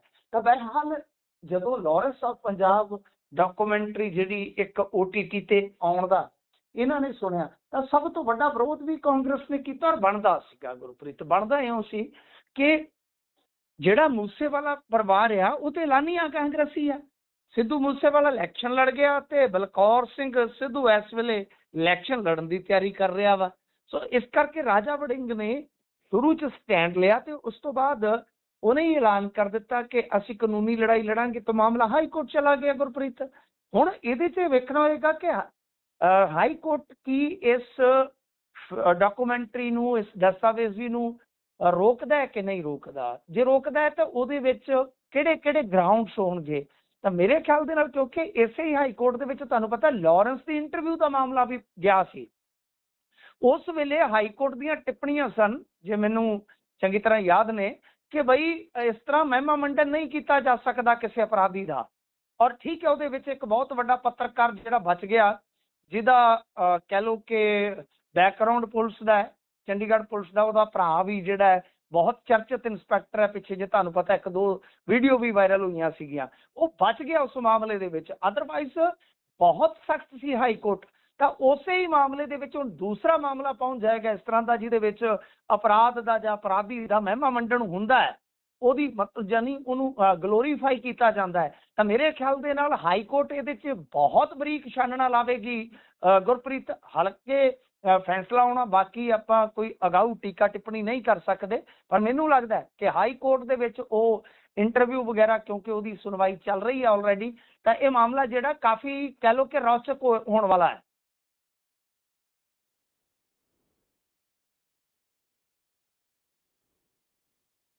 ਜੀ, ਸੋ ਇਸ ਤੋਂ ਅੱਗੇ ਜੇਕਰ ਆਪਾਂ ਵਧੀਏ ਤਾਂ ਉਧਰ ਮਲੇਰਕੋਟਲਾ ਵਾਲੇ ਵਿਧਾਇਕ ਨੂੰ ਧਮਕੀ ਆਈ ਹੈ ਜੀ। ਅੱਛਾ, ਧਮਕੀ ਜਿਹੜੇ ਦੇਣ ਵਾਲੇ ਸੀ ਉਹ ਫੜੇ ਵੀ ਗਏ ਨੇ, ਤੇ ਦੱਸਦੇ ਆ ਕਿ ਧਮਕੀ ਜਿਹੜੀ ਆਈ ਸੀ 20 ਲੱਖ ਰੁਪਏ ਦੀ ਆਈ ਸੀਗੀ ਕਿ 20 ਲੱਖ ਰੁਪਇਆ ਰੰਗਦਾਰੀ ਦਾ ਦੇ ਜਾਓ। ਵੈਸੇ ਬੁਰੇ ਹਾਲ ਨੇ, ਇੱਥੇ ਜੱਜ ਕੋਲੋਂ ਇੱਕ ਕੋਲੋਂ ਰੰਗਦਾਰੀ ਮੰਗ ਲਈ ਗਈ। ਵੈਸੇ ਉਹ ਬਲੈਕਮੇਲਿੰਗ ਦੇ ਨਾਮ ਤੇ ਸੀ ਤੇ ਇੱਕ ਐਡਵੋਕੇਟ ਤੇ ਦੋਸ਼ ਲੱਗੇ ਤੇ ਉਸ ਤੋਂ ਬਾਅਦ ਉਹਨੂੰ ਵੀ ਜ਼ਮਾਨਤ ਮਿਲ ਗਈ। ਅੱਛਾ, ਇਹ ਜਿਹੜੇ ਦੋਸ਼ੀ ਸੀਗੇ ਇਹਨਾਂ ਨੂੰ ਫੜ ਲਿਆ। ਵਿਧਾਇਕ ਦੇ ਪੀਏ ਆ ਗੁਰਮੁਖ ਸਿੰਘ, ਉਹਨਾਂ ਵੱਲੋਂ ਸ਼ਿਕਾਇਤ ਜਿਹੜੀ ਉਹ ਦਰਜ ਕਰਵਾਈ ਗਈ ਸੀਗੀ। ਤਾਂ ਇਹ ਜਿਹੜੇ ਵਿਧਾਇਕ ਨੇ ਆਮ ਆਦਮੀ ਪਾਰਟੀ ਦੇ, ਉਹਨਾਂ ਦਾ ਨਾਮ ਹੈ ਜ਼ਮੀਲ ਉਰ ਰਹਿਮਾਨ। ਅੱਛਾ, 20 ਲੱਖ ਰੁਪਏ ਦੇ, ਨਹੀਂ ਤਾਂ ਤੈਨੂੰ ਜਾਨੋਂ ਮਾਰ ਦਿਆਂਗੇ। 1 ਮਹੀਨਾ ਇਹ ਜਾਂਚ ਚੱਲੀ ਜਦੋਂ ਇਹ ਕਾਲ ਆਈ ਇਸ ਤਰ੍ਹਾਂ ਦੀ। ਤਾਂ ਫਿਰ ਉਸ ਤੋਂ ਬਾਅਦ ਮਾਮਲਾ ਜਿਹੜਾ, ਕਿਉਂਕਿ ਇੱਥੇ ਜਿਹੜੇ ਹਾਕੀ ਦੇ ਸੁਪਰਸਟਾਰ ਰਹੇ ਨੇ ਕਿਸੇ ਟਾਈਮ, ਗਗਨ ਅਜੀਤ ਸਿੰਘ, ਇਹ SSP ਨੇ ਮੇਰੇ ਖਿਆਲ ਦੇ ਨਾਲ, ਜੇ ਮੈਂ ਨਹੀਂ ਭੁੱਲਦਾ, ਯਾਨੀ ਆਲਾ ਅਧਿਕਾਰੀ ਆ। ਤਾਂ ਇਹ ਬੜੇ ਐਕਟਿਵ ਨੇ, ਸੁਪਰ ਐਕਟਿਵ ਨੇ, ਬੜੇ ਕਮਾਲ ਦੇ ਕੰਮ ਕਰਦੇ ਆ। ਤਾਂ ਇਹਨਾਂ ਨੇ ਤੇਜ਼ੀ ਦੇ ਨਾਲ ਇਹ ਸਾਰਾ ਕੁਝ ਜਿਹੜਾ ਉਹ ਕੀਤਾ ਤੇ ਉਸ ਤੋਂ ਬਾਅਦ ਇਹ ਟਰੇਸ ਹੋ ਗਿਆ। ਇਹਨਾਂ ਦੇ ਵਿੱਚੋਂ ਇੱਕ ਦੋਸ਼ੀ ਨੇ ਦਿੱਲੀ ਦੇ ਵਿੱਚ ਟ੍ਰੇਨ 'ਚ ਬੰਬ ਹੋਣ ਦੀ ਅਫਵਾਹ ਵੀ ਫੈਲਾਈ ਸੀਗੀ ਜੀ। ਸੋ ਜਿਹੜਾ ਇਹ ਸ਼ੰਟੀ ਨਾਮ ਦਾ ਅਪਰਾਧੀ ਆ, ਦੱਸਦੇ ਕਿ ਇਹ ਕਹਿ ਲਓ ਕਿ ਜਿੱਦਾਂ ਮੁਲਜ਼ਮਾਨਾ ਕਾਰਵਾਈਆਂ ਹੁੰਦੀਆਂ ਆਦਤਨ ਹੀ ਇਹ ਕਰਦਾ ਸੀਗਾ। ਤਾਂ ਵਿਧਾਇਕ ਦੇ ਪੀਏ ਦੇ ਬਿਆਨਾਂ ਤੇ ਕੇਸ ਰਜਿਸਟਰਡ ਹੋਇਆ ਸੀਗਾ। ਗੁਰਪ੍ਰੀਤ, ਗੱਲ ਇਹ ਆ ਕਿ ਇੱਥੇ ਇਹ ਜਿਹੜਾ ਕੰਮ ਚੱਲਦਾ ਪਿਆ ਫਰੌਤੀਆਂ ਵਾਲਾ, ਉਹ ਇੱਕ ਤਰ੍ਹਾਂ ਨਾਲ ਈਜ਼ੀ ਮਨੀ ਮੇਕਿੰਗ ਵਾਲਾ ਸਿਸਟਮ ਵੀ ਬਣ ਗਿਆ ਨਾ। ਕੁਝ ਬੰਦਿਆਂ ਨੂੰ ਲੱਗਦਾ ਹੈ ਕਿ ਬਸ ਧਮਕੀ ਦਿੱਤੀ ਨਹੀਂ, ਕਾਲ ਕੀਤੀ ਨਹੀਂ ਕਿ ਪੈਸਾ ਡਿੱਗ ਪੈਣਾ ਆ। ਤਾਂ ਇਹ ਮਾਈਂਡ ਸੈਟ ਵੀ ਹੋ ਜਾਂਦਾ ਕਈ ਵਾਰ ਕਿ ਬਾਈ ਇਹ ਸ਼ਾਰਟਕਟ, ਵਧੀਆ ਸ਼ਾਰਟਕਟ ਆ। ਤਾਂ ਬਹਰਹਾਲ ਜੇ ਆਪਾਂ ਵੇਖੀਏ ਤਾਂ ਪੰਜਾਬ ਦੇ ਵਿੱਚ ਇਸ ਵੇਲੇ ਬੁਰੀ ਹਾਲਤ ਆ। ਯਾਨੀ ਫੋਨ ਲਾਉਣ ਲੱਗਿਆ ਇਹ ਵੀ ਨਹੀਂ ਦੇਖਿਆ ਜਾਂਦਾ ਕਿ ਮੂਹਰਿਓਂ ਕੌਣ ਆ ਕੌਣ ਨਹੀਂ ਆ। ਧਮਕੀ ਤੇ ਧਮਕੀ, ਧਮਕੀ ਤੇ ਧਮਕੀ, ਇੰਨੀਆਂ ਧਮਕੀਆਂ ਆ ਰਹੀਆਂ ਕਿ ਗੱਲ ਹੀ ਛੱਡ ਦਿਓ। ਸਾਡੇ ਇਲਾਕੇ ਦੇ ਵਿੱਚ ਵੀ ਇੱਕ ਅਕਾਲੀ ਲੀਡਰ ਨੂੰ ਧਮਕੀ ਆਈ ਹੋਈ ਆ। ਤਾਂ ਕਹਿਣ ਦਾ ਮਤਲਬ ਹੈ ਕਿ ਕਿਸੇ ਨੂੰ ਵਾਕਿਆ ਪੈਸੇ ਲਈ ਥ੍ਰੈਟ ਹੈ, ਕਿਸੇ ਨੂੰ ਜਾਨੋਂ ਥ੍ਰੈਟ ਹੈ, ਕੁਝ ਵੀ ਹੈ। ਮਤਲਬ ਕਿ ਬਹੁਤ ਬੁਰੀ ਹਾਲਤ ਹੈ ਗੁਰਪ੍ਰੀਤ। ਬਿਲਕੁਲ, ਤੁਸੀਂ ਇਹ ਦੇਖੋ ਇਹ ਕਿੰਨੇ ਮੌਕੇ ਹੋ ਗਏ ਜਦੋਂ ਇਹਨਾਂ ਦੇ ਆਗੂਆਂ ਦੇ ਘਰਾਂ ਦੇ ਅੱਗੇ ਫਾਇਰਿੰਗ, ਇਹਨਾਂ ਦੇ ਆਗੂਆਂ ਦੇ ਕਤਲ, ਤੇ ਹੁਣ ਸਿੱਧਾ ਇਹਨਾਂ ਦੇ MLA ਨੂੰ ਧਮਕੀ ਆ ਗਈ ਆ ਤੁਸੀਂ। ਪਰ ਜਦੋਂ ਇਹਨਾਂ ਨੂੰ ਪੁੱਛ ਲੋਗੇ ਇਹ ਕਹਿੰਦੇ ਕਿ ਤੁਹਾਨੂੰ ਹੁੰਦੀ ਆ ਢਿੱਡ 'ਚ ਪੀੜ, ਸਾਡਾ ਜਿਹੜਾ ਰਾਜ ਆ ਉਹ ਤੇ ਬਈ ਚੰਗੇ ਭਾਗਾਂ ਨਾਲ ਮਿਲਿਆ, ਤੁਹਾਨੂੰ ਹੁੰਦਾ ਦੁੱਖ, ਤੁਹਾਨੂੰ ਬਈ ਸਾਡੇ ਰਾਜ ਨੂੰ ਵੇਖ ਵੇਖ ਕੇ ਆਉਂਦੇ ਚੱਕਰ, ਤੇ ਤੁਸੀਂ ਪਏ ਹੋ ਗਧੀ ਗੇੜ 'ਚ, ਤੁਹਾਡੇ ਉਹ ਹਿੱਲਿਆ ਦਿਮਾਗ, ਤੁਸੀਂ ਹੋ ਗਏ ਹੋ ਵਨ ਸਾਈਡਡ, ਤੁਸੀਂ ਪੰਜਾਬ ਦਾ ਭਲਾ ਨਹੀਂ ਚਾਹੁੰਦੇ। ਮਾਨ ਜੋ ਕਰ ਰਹੇ ਆ ਉਹ ਇਤਿਹਾਸ ਦੇ ਵਿੱਚ ਦਰਜ ਹੋ ਰਿਹਾ ਹੈ। ਜੀ, ਦਰਜ ਹੋ ਰਿਹਾ ਜਾਂ ਨਹੀਂ ਇਹ ਨਹੀਂ ਪਤਾ, ਪਰ ਅਕਾਲੀ ਨਹੀਂ ਟਲਦੇ ਜੀ। ਅਕਾਲੀ ਲੈ ਰਹੇ ਨੇ ਪੂਰੀਆਂ ਚੁਸਕੀਆਂ CM ਦੇ ਵਿਦੇਸ਼ੀ ਦੌਰੇ ਦੀਆਂ। CM ਦੇ ਵਿਦੇਸ਼ੀ ਦੌਰੇ ਨੂੰ ਵੀ ਤੁਸੀਂ ਦੇਖੋਗੇ ਤੇ ਨਾਲ ਵੈਭਵ ਵੇਖੋ, ਤਸਵੀਰਾਂ ਆ ਰਹੀਆਂ ਨੇ। ਹੁਣ ਤੁਸੀਂ ਮੈਨੂੰ ਦੱਸੋ ਵੈਭਵ ਦਾ ਕੰਮ ਕੀ ਹੈ ਜੀ? ਪਹਿਲੀ ਗੱਲ ਇਹ ਹੈ ਕਿ ਮਾਨ ਸਾਹਿਬ ਉੱਥੇ ਇਨਵੈਸਟਮੈਂਟ ਦੀ ਕਹਿੰਦੇ ਜੀ ਅਸੀਂ ਇਨਵੈਸਟਰਸ ਖਿੱਚਣ ਚੱਲੇ ਆ। ਤੇ ਮੈਨੂੰ ਇਹ ਦੱਸੋ ਕਿ ਪੂਰੇ 4 ਸਾਲ, 4.25 ਸਾਲ ਦੇ ਵਿੱਚ ਬਾਹਰੋਂ ਕਿੰਨੀ ਆਈ ਆ ਫੋਰਨ ਡਾਇਰੈਕਟ ਇਨਵੈਸਟਮੈਂਟ, ਕਿੰਨੀ ਆਈ ਆ ਹੁਣ ਤੱਕ? ਕੀ ਪੰਜਾਬੀਆਂ ਨੂੰ ਤੁਸੀਂ ਦੱਸ ਸਕਦੇ ਹੋ? ਔਰ ਇਹ ਜਾਂਦੇ ਨੇ, ਇਹਨਾਂ ਦੀ ਮਾਤਾ ਜੀ ਕੀ ਲੈਣ ਜਾਂਦੇ ਨੇ? ਉਹਨਾਂ ਦੀਆਂ ਹਾਲਾਂਕਿ ਨਿੱਜੀ ਜੀਵਨ ਆ, ਪਰ ਉਹ ਨਿੱਜੀ ਜੀਵਨ 'ਚ ਪਹਿਲਾਂ ਨਹੀਂ ਸੀ ਇੰਨੀਆਂ ਯਾਤਰਾਵਾਂ ਕਰਦੇ।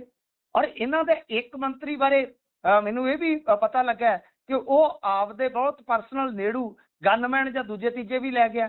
ਸੋ ਘੱਟੋ ਘੱਟ ਜਿਹੜਾ ਵਫਦ ਜਾ ਰਿਹਾ, ਡੈਲੀਗੇਸ਼ਨ ਜਾ ਰਿਹਾ, ਚਲੋ ਠੀਕ ਆ ਕਿ ਸਰਕਾਰਾਂ ਦੇ ਕੰਮ ਹੁੰਦੇ ਆ। ਵੈਸੇ ਤੇ ਕਾਲੀ ਵੀ ਕਹਿ ਰਹੇ ਨੇ ਕਿ ਕਾਲੀਆਂ ਨੂੰ ਪੁੱਛੇ ਕਿ ਭਾਈ ਤੁਹਾਡੇ ਤੇ ਬਈ ਲੀਡਰਾਂ ਦੇ ਲਾਜ ਜਿਹੜੇ ਆ ਉਹ ਬਾਹਰ ਹੁੰਦੇ ਰਹੇ ਨੇ। ਇੰਨਾ ਕੁਛ ਹੁੰਦਿਆਂ ਹੋਇਆ ਗੁਰਪ੍ਰੀਤ, ਇਹਨਾਂ ਦੇ ਤੇ ਲਾਜ ਬਾਹਰ ਹੁੰਦੇ ਰਹੇ ਨੇ। ਵਿਦੇਸ਼ੀ ਦੌਰੇ ਤੇ ਸੁਖਬੀਰ ਸਿੰਘ ਬਾਦਲ ਵੀ ਜਾਂਦੇ ਰਹੇ ਆ, ਬੀਬਾ ਬਾਦਲ ਵੀ ਜਾਂਦੀ ਰਹੀ ਆ, ਇਹ ਤੇ ਚੁੱਪ ਹੀ ਰਹਿਣ ਤੇ ਚੰਗੀ ਆ। ਪਰ ਗੱਲ ਵੱਡੀ ਇਹ ਆ ਕਿ ਵੈਭਵ ਉੱਥੇ ਕੀ ਕਰਦਾ ਹੈ? ਇਹ ਉੱਥੇ ਅਯਾਸ਼ੀ ਕਰਦਾ ਫਿਰਦਾ ਹੈ ਸਾਡੇ ਟੈਕਸ ਪੇਅਰਸ ਦੇ ਪੈਸੇ ਤੇ ਇਹ ਜਿੰਨੇ ਵੀ ਬੰਦੇ ਗਏ ਨੇ ਇਹਨਾਂ ਸਾਰਿਆਂ ਦੀ ਸੂਚੀ ਮੈਨੂੰ ਤੇ ਲੱਗਦਾ ਕਿ ਵੈਬਸਾਈਟ ਤੇ ਪਾਉਣੀ ਚਾਹੀਦੀ ਹੈ ਕਿ ਡੈਲੀਗੇਸ਼ਨ ਦੇ ਵਿੱਚ ਕੌਣ ਕੌਣ ਗਿਆ ਹੈ। ਕਿਉਂਕਿ ਜੇ ਸਰਕਾਰ ਦਾ ਡੈਲੀਗੇਸ਼ਨ ਗਿਆ ਹੈ ਤਾਂ ਟੈਕਸ ਪੇਅਰਸ ਨੂੰ ਜਾਂ ਆਮ ਪੰਜਾਬੀ ਨੂੰ ਇਹ ਜਾਣਨ ਦਾ ਹੱਕ ਹੈ ਕਿ ਡੈਲੀਗੇਸ਼ਨ ਦੇ ਵਿੱਚ ਕੌਣ ਕੌਣ ਆ। ਮੇਰੇ ਖਿਆਲ ਦੇ ਨਾਲ ਇਹਨਾਂ ਨੂੰ ਉਹ ਸਾਰੀ ਸੂਚੀ ਜਿਹੜੀ ਹੈ ਉਹ ਜਨਤਕ ਕਰਨ ਦੀ ਜ਼ਰੂਰਤ ਹੈ ਗੁਰਪ੍ਰੀਤ, ਤੇ ਨਾਲੇ ਇਹ ਦੱਸਣ ਦੀ ਜ਼ਰੂਰਤ ਆ ਕਿ ਇਹੋ ਜਿਹੇ ਵਿਦੇਸ਼ੀ ਦੌਰਿਆਂ ਦੀ ਆਊਟਪੁੱਟ ਕੀ ਹੈ। ਬਿਲਕੁਲ ਪਤਾ ਲੱਗਣਾ ਚਾਹੀਦਾ ਹੈ ਨਾ ਵੀ ਭਾਈ ਤੁਸੀਂ ਕਿੰਨੇ ਖਰਚ ਕੇ ਆਏ ਹੋ ਤੇ ਕਿੰਨੇ ਕਮਾ ਕੇ ਲਿਆਏ ਹੋ। ਜਿੱਦਾਂ ਹੁੰਦਾ ਨਾ ਕਈ ਵਾਰੀ ਇੱਥੇ ਨਿਕੰਮੇ ਪੁੱਤ ਨੂੰ ਵਿਦੇਸ਼ ਭੇਜਦੇ ਨੇ ਜਿਹੜਾ ਇੱਥੇ ਕੁਝ ਨਹੀਂ ਕਰਦਾ ਹੁੰਦਾ, ਤਾਂ ਉਹ ਫਿਰ ਉੱਥੇ ਟਾਮਾ ਜਿਹਾ ਕੋਈ ਬਹਾਨਾ ਲਾ ਕੇ ਨਾ ਮੁੜ ਆਉਂਦਾ ਉੱਥੋਂ, ਉਹ ਕੰਮ ਨਹੀਂ ਮਿਲਿਆ ਜੀ, ਐ ਹੋ ਗਿਆ ਫਲਾਨਾ ਹੋ ਗਿਆ, ਉਹ ਫਿਰ ਇੱਥੇ ਆ ਕੇ ਫਿਰ ਬੇਲੀਆਂ ਤੋੜਦਾ, ਨਾਲੇ ਉੱਤੋਂ ਕਰਜ਼ਾ ਚੜਾਉਂਦਾ ਘਰਦਿਆਂ ਤੇ। ਹਾਲਾਤ ਕਿਤੇ ਨਾਲੇ ਰੋਬ ਵੀ ਮਾਰਦਾ, ਮੈਂ ਬਾਹਰ ਧੱਕੇ ਖਾ ਕੇ ਆਇਆ। ਬਿਲਕੁਲ ਬਿਲਕੁਲ, ਉਤੋਂ ਮਾਂ ਅੱਖਾਂ ਭਰ ਲੈਂਦੀ ਹੈ ਭਾਈ, ਓਹੋ ਮੇਰਾ ਪੁੱਤ ਜੀਦਾ ਹੀ ਆ ਗਿਆ, ਇੰਨੇ ਬਹੁਤ ਹੈ। ਇਹ ਤਾਂ ਮੇਰਾ ਸ਼ਿੰਦਾ ਪੁੱਤ ਮਸਾ ਮੁੜਿਆ ਨਹੀਂ। ਇਹ ਹਾਲਾਤ ਨੇ। ਖੈਰ ਇਹਨਾਂ ਗੱਲਾਂ ਦੇ ਨਾਲ ਅੱਗੇ ਵਧੀਏ ਜੇਕਰ, ਤੇ ਗੈਸ ਸਪਲਾਈ ਦਾ ਮਾਮਲਾ ਵੀ ਹਾਈ ਕੋਰਟ ਪਹੁੰਚ ਗਿਆ। ਅੱਜ ਕੋਰਟਾਂ 'ਚ ਬਹੁਤ ਪਹੁੰਚੇ ਨੇ ਮਾਮਲੇ ਜੀ। ਹਾਈ ਕੋਰਟ ਜਾਂ ਸੁਪਰੀਮ ਕੋਰਟ 'ਚ ਮੁਸਲਸਲ ਮਾਮਲੇ ਜਾਣ ਦਾ ਮਤਲਬ ਪਤਾ ਕੀ ਹੁੰਦਾ ਹੈ ਗੁਰਪ੍ਰੀਤ? ਹੇਠਾਂ ਤੁਹਾਡਾ ਸਿਸਟਮ ਕੋਲੈਪਸ ਕਰ ਰਿਹਾ ਹੈ, ਹੇਠਾਂ ਸੁਣਵਾਈ ਨਹੀਂ ਹੋ ਰਹੀ। ਨਿੱਕੀਆਂ ਨਿੱਕੀਆਂ ਗੱਲਾਂ ਤੋਂ ਲੈ ਕੇ ਵੱਡੀਆਂ ਵੱਡੀਆਂ ਗੱਲਾਂ ਤੱਕ ਜਨਾਬ, ਕਿ ਜੇ ਹਾਈ ਕੋਰਟ ਦਾ ਰੁਖ ਕਰ ਰਹੇ ਨੇ ਲੋਕ ਤਾਂ ਸਮਝੋ ਮਾਮਲਾ ਗੜਬੜ ਹੈ। ਇਹ ਵੈਸੇ ਸਵੈ ਨੋਟਿਸ ਮੈਨੂੰ ਲੱਗਦਾ ਲਿਆ ਗਿਆ, ਉਹ ਉਦੋਂ ਲਿਆ ਗਿਆ ਗੁਰਪ੍ਰੀਤ ਜਦੋਂ ਇੱਕ ਜਿਹੜੇ ਹੈਗੇ ਸੀਗੇ ਨਾ ਆਪਣੇ ਐਡਵੋਕੇਟ, ਜਿਹੜੇ ਐਡਵੋਕੇਟ ਸੀਗੇ ਉਹਨਾਂ ਨੇ ਮਤਲਬ ਕਿ ਜਨਾਬ ਆਪਦੇ ਚੈਂਬਰ ਦੇ ਵਿੱਚ ਇੱਕ ਸਿਲੰਡਰ ਖਾਲੀ ਧਰ ਕੇ ਤੇ ਉੱਤੇ ਫੁੱਲ ਮਾਲਾ ਜਿਹੜੀ ਪੁਸ਼ਪ ਮਾਲਾ ਸੀ ਉਹ ਧਰੀ ਹੋਈ ਸੀ, ਸ਼ਰਧਾਂਜਲੀ ਭੇਟ ਸੀ। ਤਾਂ ਗੱਲ ਇਹ ਹੈ ਕਿ ਉਸ ਤੋਂ ਬਾਅਦ ਹਾਈ ਕੋਰਟ ਦੇ ਵਿੱਚ ਮਾਮਲਾ ਚਲੇ ਗਿਆ, ਕੇਂਦਰ ਤੋਂ ਜਵਾਬ ਤਲਬ ਕੀਤਾ ਗਿਆ ਤੇ ਹੁਣ ਦੱਸਦੇ ਕਿ 40,000 ਨਵੇਂ PNG ਕਨੈਕਸ਼ਨ ਜਿਹੜੇ ਆ ਉਹ ਚੰਡੀਗੜ੍ਹ ਦੇ ਵਿੱਚ ਦੇਣ ਦੀ ਤਿਆਰੀ ਕੀਤੀ ਜਾ ਰਹੀ ਆ। ਗੱਲ ਇਹ ਆ ਕਿ ਇਹ ਮਾਮਲਾ ਜਿਹੜਾ ਸੀਗਾ ਉਹ ਉਦੋਂ ਸੁਰਖੀਆਂ 'ਚ ਆਇਆ ਜਦੋਂ ਕਹਿ ਲਓ ਕਿ ਇਸ ਵਕੀਲ ਦੀ ਫੋਟੋ ਵਾਇਰਲ ਹੋਈ। ਤਾਂ ਖੈਰ ਦੇਖਦੇ ਹਾਂ ਹੁਣ ਇਹਦੇ ਤੇ ਕੀ ਜਵਾਬ ਦਿੰਦੀ ਹੈ ਕੇਂਦਰ। ਪਰ ਮੈਂ ਖੁਦ ਵੀ ਟਰਾਈ ਕੀਤੀ ਹੈ ਜੀ, ਮੈਂ ਖੁਦ ਵੀ ਮਤਲਬ ਕਿ ਬੁਕਿੰਗ ਦਾ ਯਤਨ ਕੀਤਾ, ਬੁਕਿੰਗ ਨਹੀਂ ਮਿਲ ਰਹੀ, ਬੜੀ ਲੰਮੀ ਵੇਟਿੰਗ ਆ, ਬਹੁਤ ਲੰਮੀ ਵੇਟਿੰਗ ਆ। ਤਾਂ ਗੱਲ ਅਸਲ ਦੇ ਵਿੱਚ ਇਹ ਹੈ ਕਿ ਹੁਣ ਪਾਈਪਲਾਈਨ ਵਿਛਾ ਕੇ ਕੀ ਕਰੋਗੇ ਵੀ ਬੂਹੇ ਤੇ ਆਈ ਜੰਨ ਤੇ ਕੁੜੀ ਦੇ ਵਿੰਨੋ ਕੰਨ। ਪਰ ਗੱਲ ਇਹ ਆ ਕਿ ਦਿਹਾਤੀ ਏਰੀਏ ਦੇ ਵਿੱਚ ਕੀ ਕਰੋਗੇ, ਲੋਕਾਂ ਨੂੰ ਗੈਸ ਦੀ ਜ਼ਰੂਰਤ ਹੈ ਉੱਥੇ ਆ। ਤੇ ਜੇ ਆਪਾਂ ਦੇਖੀਏ, ਚਲੋ ਇਹਦੇ ਨਾਲ ਹੀ ਆਪਾਂ ਜੰਗ ਨਾਲ ਜੁੜੀ ਗੱਲ ਵੀ ਕਰ ਲੈਂਦੇ ਆ ਕਿ ਹੁਣ ਦੇਖੋ ਹਾਰਮੂਜ਼ ਦੇ ਵਿੱਚ ਕੀ ਆ ਕਿ ਵੱਡੀ ਘਟਨਾ ਵਾਪਰੀ ਗੁਰਪ੍ਰੀਤ। ਉੱਥੇ ਖਬਰਾਂ ਆ ਰਹੀਆਂ ਨੇ ਕਿ ਭਾਰਤ ਆਉਂਦਾ ਜਿਹੜਾ ਜਹਾਜ਼ ਸੀਗਾ ਈਰਾਨ ਨੇ ਰੋਕ ਲਿਆ, ਇਸਲਾਮਿਕ ਗਾਰਡ ਨੇ ਉਹਨੂੰ ਕਬਜ਼ੇ 'ਚ ਲੈ ਲਿਆ ਕਿ ਬਿਨਾਂ ਇਜਾਜ਼ਤ ਤੁਸੀਂ ਗੁਜ਼ਰ ਰਹੇ ਹੋ। ਇਹਦਾ ਮਤਲਬ ਇਹ ਆ ਕਿ ਜੋ ਜੈਸਚਰ ਸੀਗਾ ਉਹ ਖਤਮ ਹੋ ਰਿਹਾ ਇੰਡੀਆ ਪ੍ਰਤੀ। ਇਹਦਾ ਮਤਲਬ ਇਹ ਆ ਕਿ ਜੇ ਮੰਨ ਲਓ ਸੀਜ਼ ਫਾਇਰ ਦੀ ਗੱਲ ਤੇ ਵੈਸੇ ਚੱਲ ਰਹੀ ਹੈ ਕਿ ਸੀਜ਼ ਫਾਇਰ ਵਧੇਗਾ, ਹੁਣ ਜੇ ਮੰਨ ਲਓ ਉੱਥੇ ਇਹ ਸਥਿਤੀ ਜਿਉਂਦੀ ਤਿਉਂ ਰਹਿੰਦੀ ਹੈ, ਰੈੱਡ ਸੀ ਬਲੌਕ ਹੋ ਜਾਂਦਾ ਹੈ ਤੇ ਉਹ ਅਫਰੀਕਾ ਦਾ ਗੇੜਾ ਕੱਢ ਕੇ ਤੁਹਾਨੂੰ ਇੱਧਰ ਸਪਲਾਈ ਚੇਨ ਚਲਾਉਣੀ ਪੈਂਦੀ ਆ, ਤਾਂ ਡੈਫੀਨਿਟਲੀ ਤੁਸੀਂ ਦੇਖਣਾ, ਮੈਂ ਜਿਹੜੀ ਤੁਹਾਨੂੰ ਡੇਟ ਦੱਸੀ ਹੈ ਨਾ ਕਿ 5 ਤਰੀਕ ਉਸ ਤੋਂ ਬਾਅਦ ਹੁੰਦਾ ਕੀ ਆ। ਕਿਉਂਕਿ ਇਹ ਜੇ ਦੋਨੇ ਰਸਤੇ ਬਲੌਕ ਹੋ ਜਾਂਦੇ ਨੇ ਬਰਾਬਰ, ਯਾਨੀ ਰੈੱਡ ਸੀ ਵਾਲਾ ਤੇ ਉਧਰੋਂ ਇਹ ਜਿਹੜਾ ਹਾਰਮੋਜ਼ ਆ, ਤਾਂ 40% ਤੇਲ, ਗੈਸ ਤੇ ਫਰਟੀਲਾਈਜ਼ਰ ਯਾਨੀ ਖਾਦ ਦੀ ਵੀ ਕਹਿ ਲਓ ਕਿ ਕਿਤੇ ਨਾ ਕਿਤੇ ਪੰਜਾਬ ਦੇ ਵਿੱਚ ਕਿੱਲਤ ਹੋ ਜਾਏਗੀ ਗੈਸ ਤੋਂ ਬਾਅਦ, ਤੇਲ ਤੋਂ ਬਾਅਦ। ਜੀ ਇਸੇ ਦੇ ਨਾਲ ਪ੍ਰੋਗਰਾਮ ਦਾ ਸਮਾਂ ਇੱਥੇ ਹੀ ਸਮਾਪਤ ਹੁੰਦਾ ਹੈ। ਤੁਸੀਂ ਜੁੜੇ ਜਾਣਕਾਰੀਆਂ ਸਾਂਝੀਆਂ ਕੀਤੀਆਂ, ਬਹੁਤ ਬਹੁਤ ਧੰਨਵਾਦ ਜੀ। ਧੰਨਵਾਦ ਜੀ।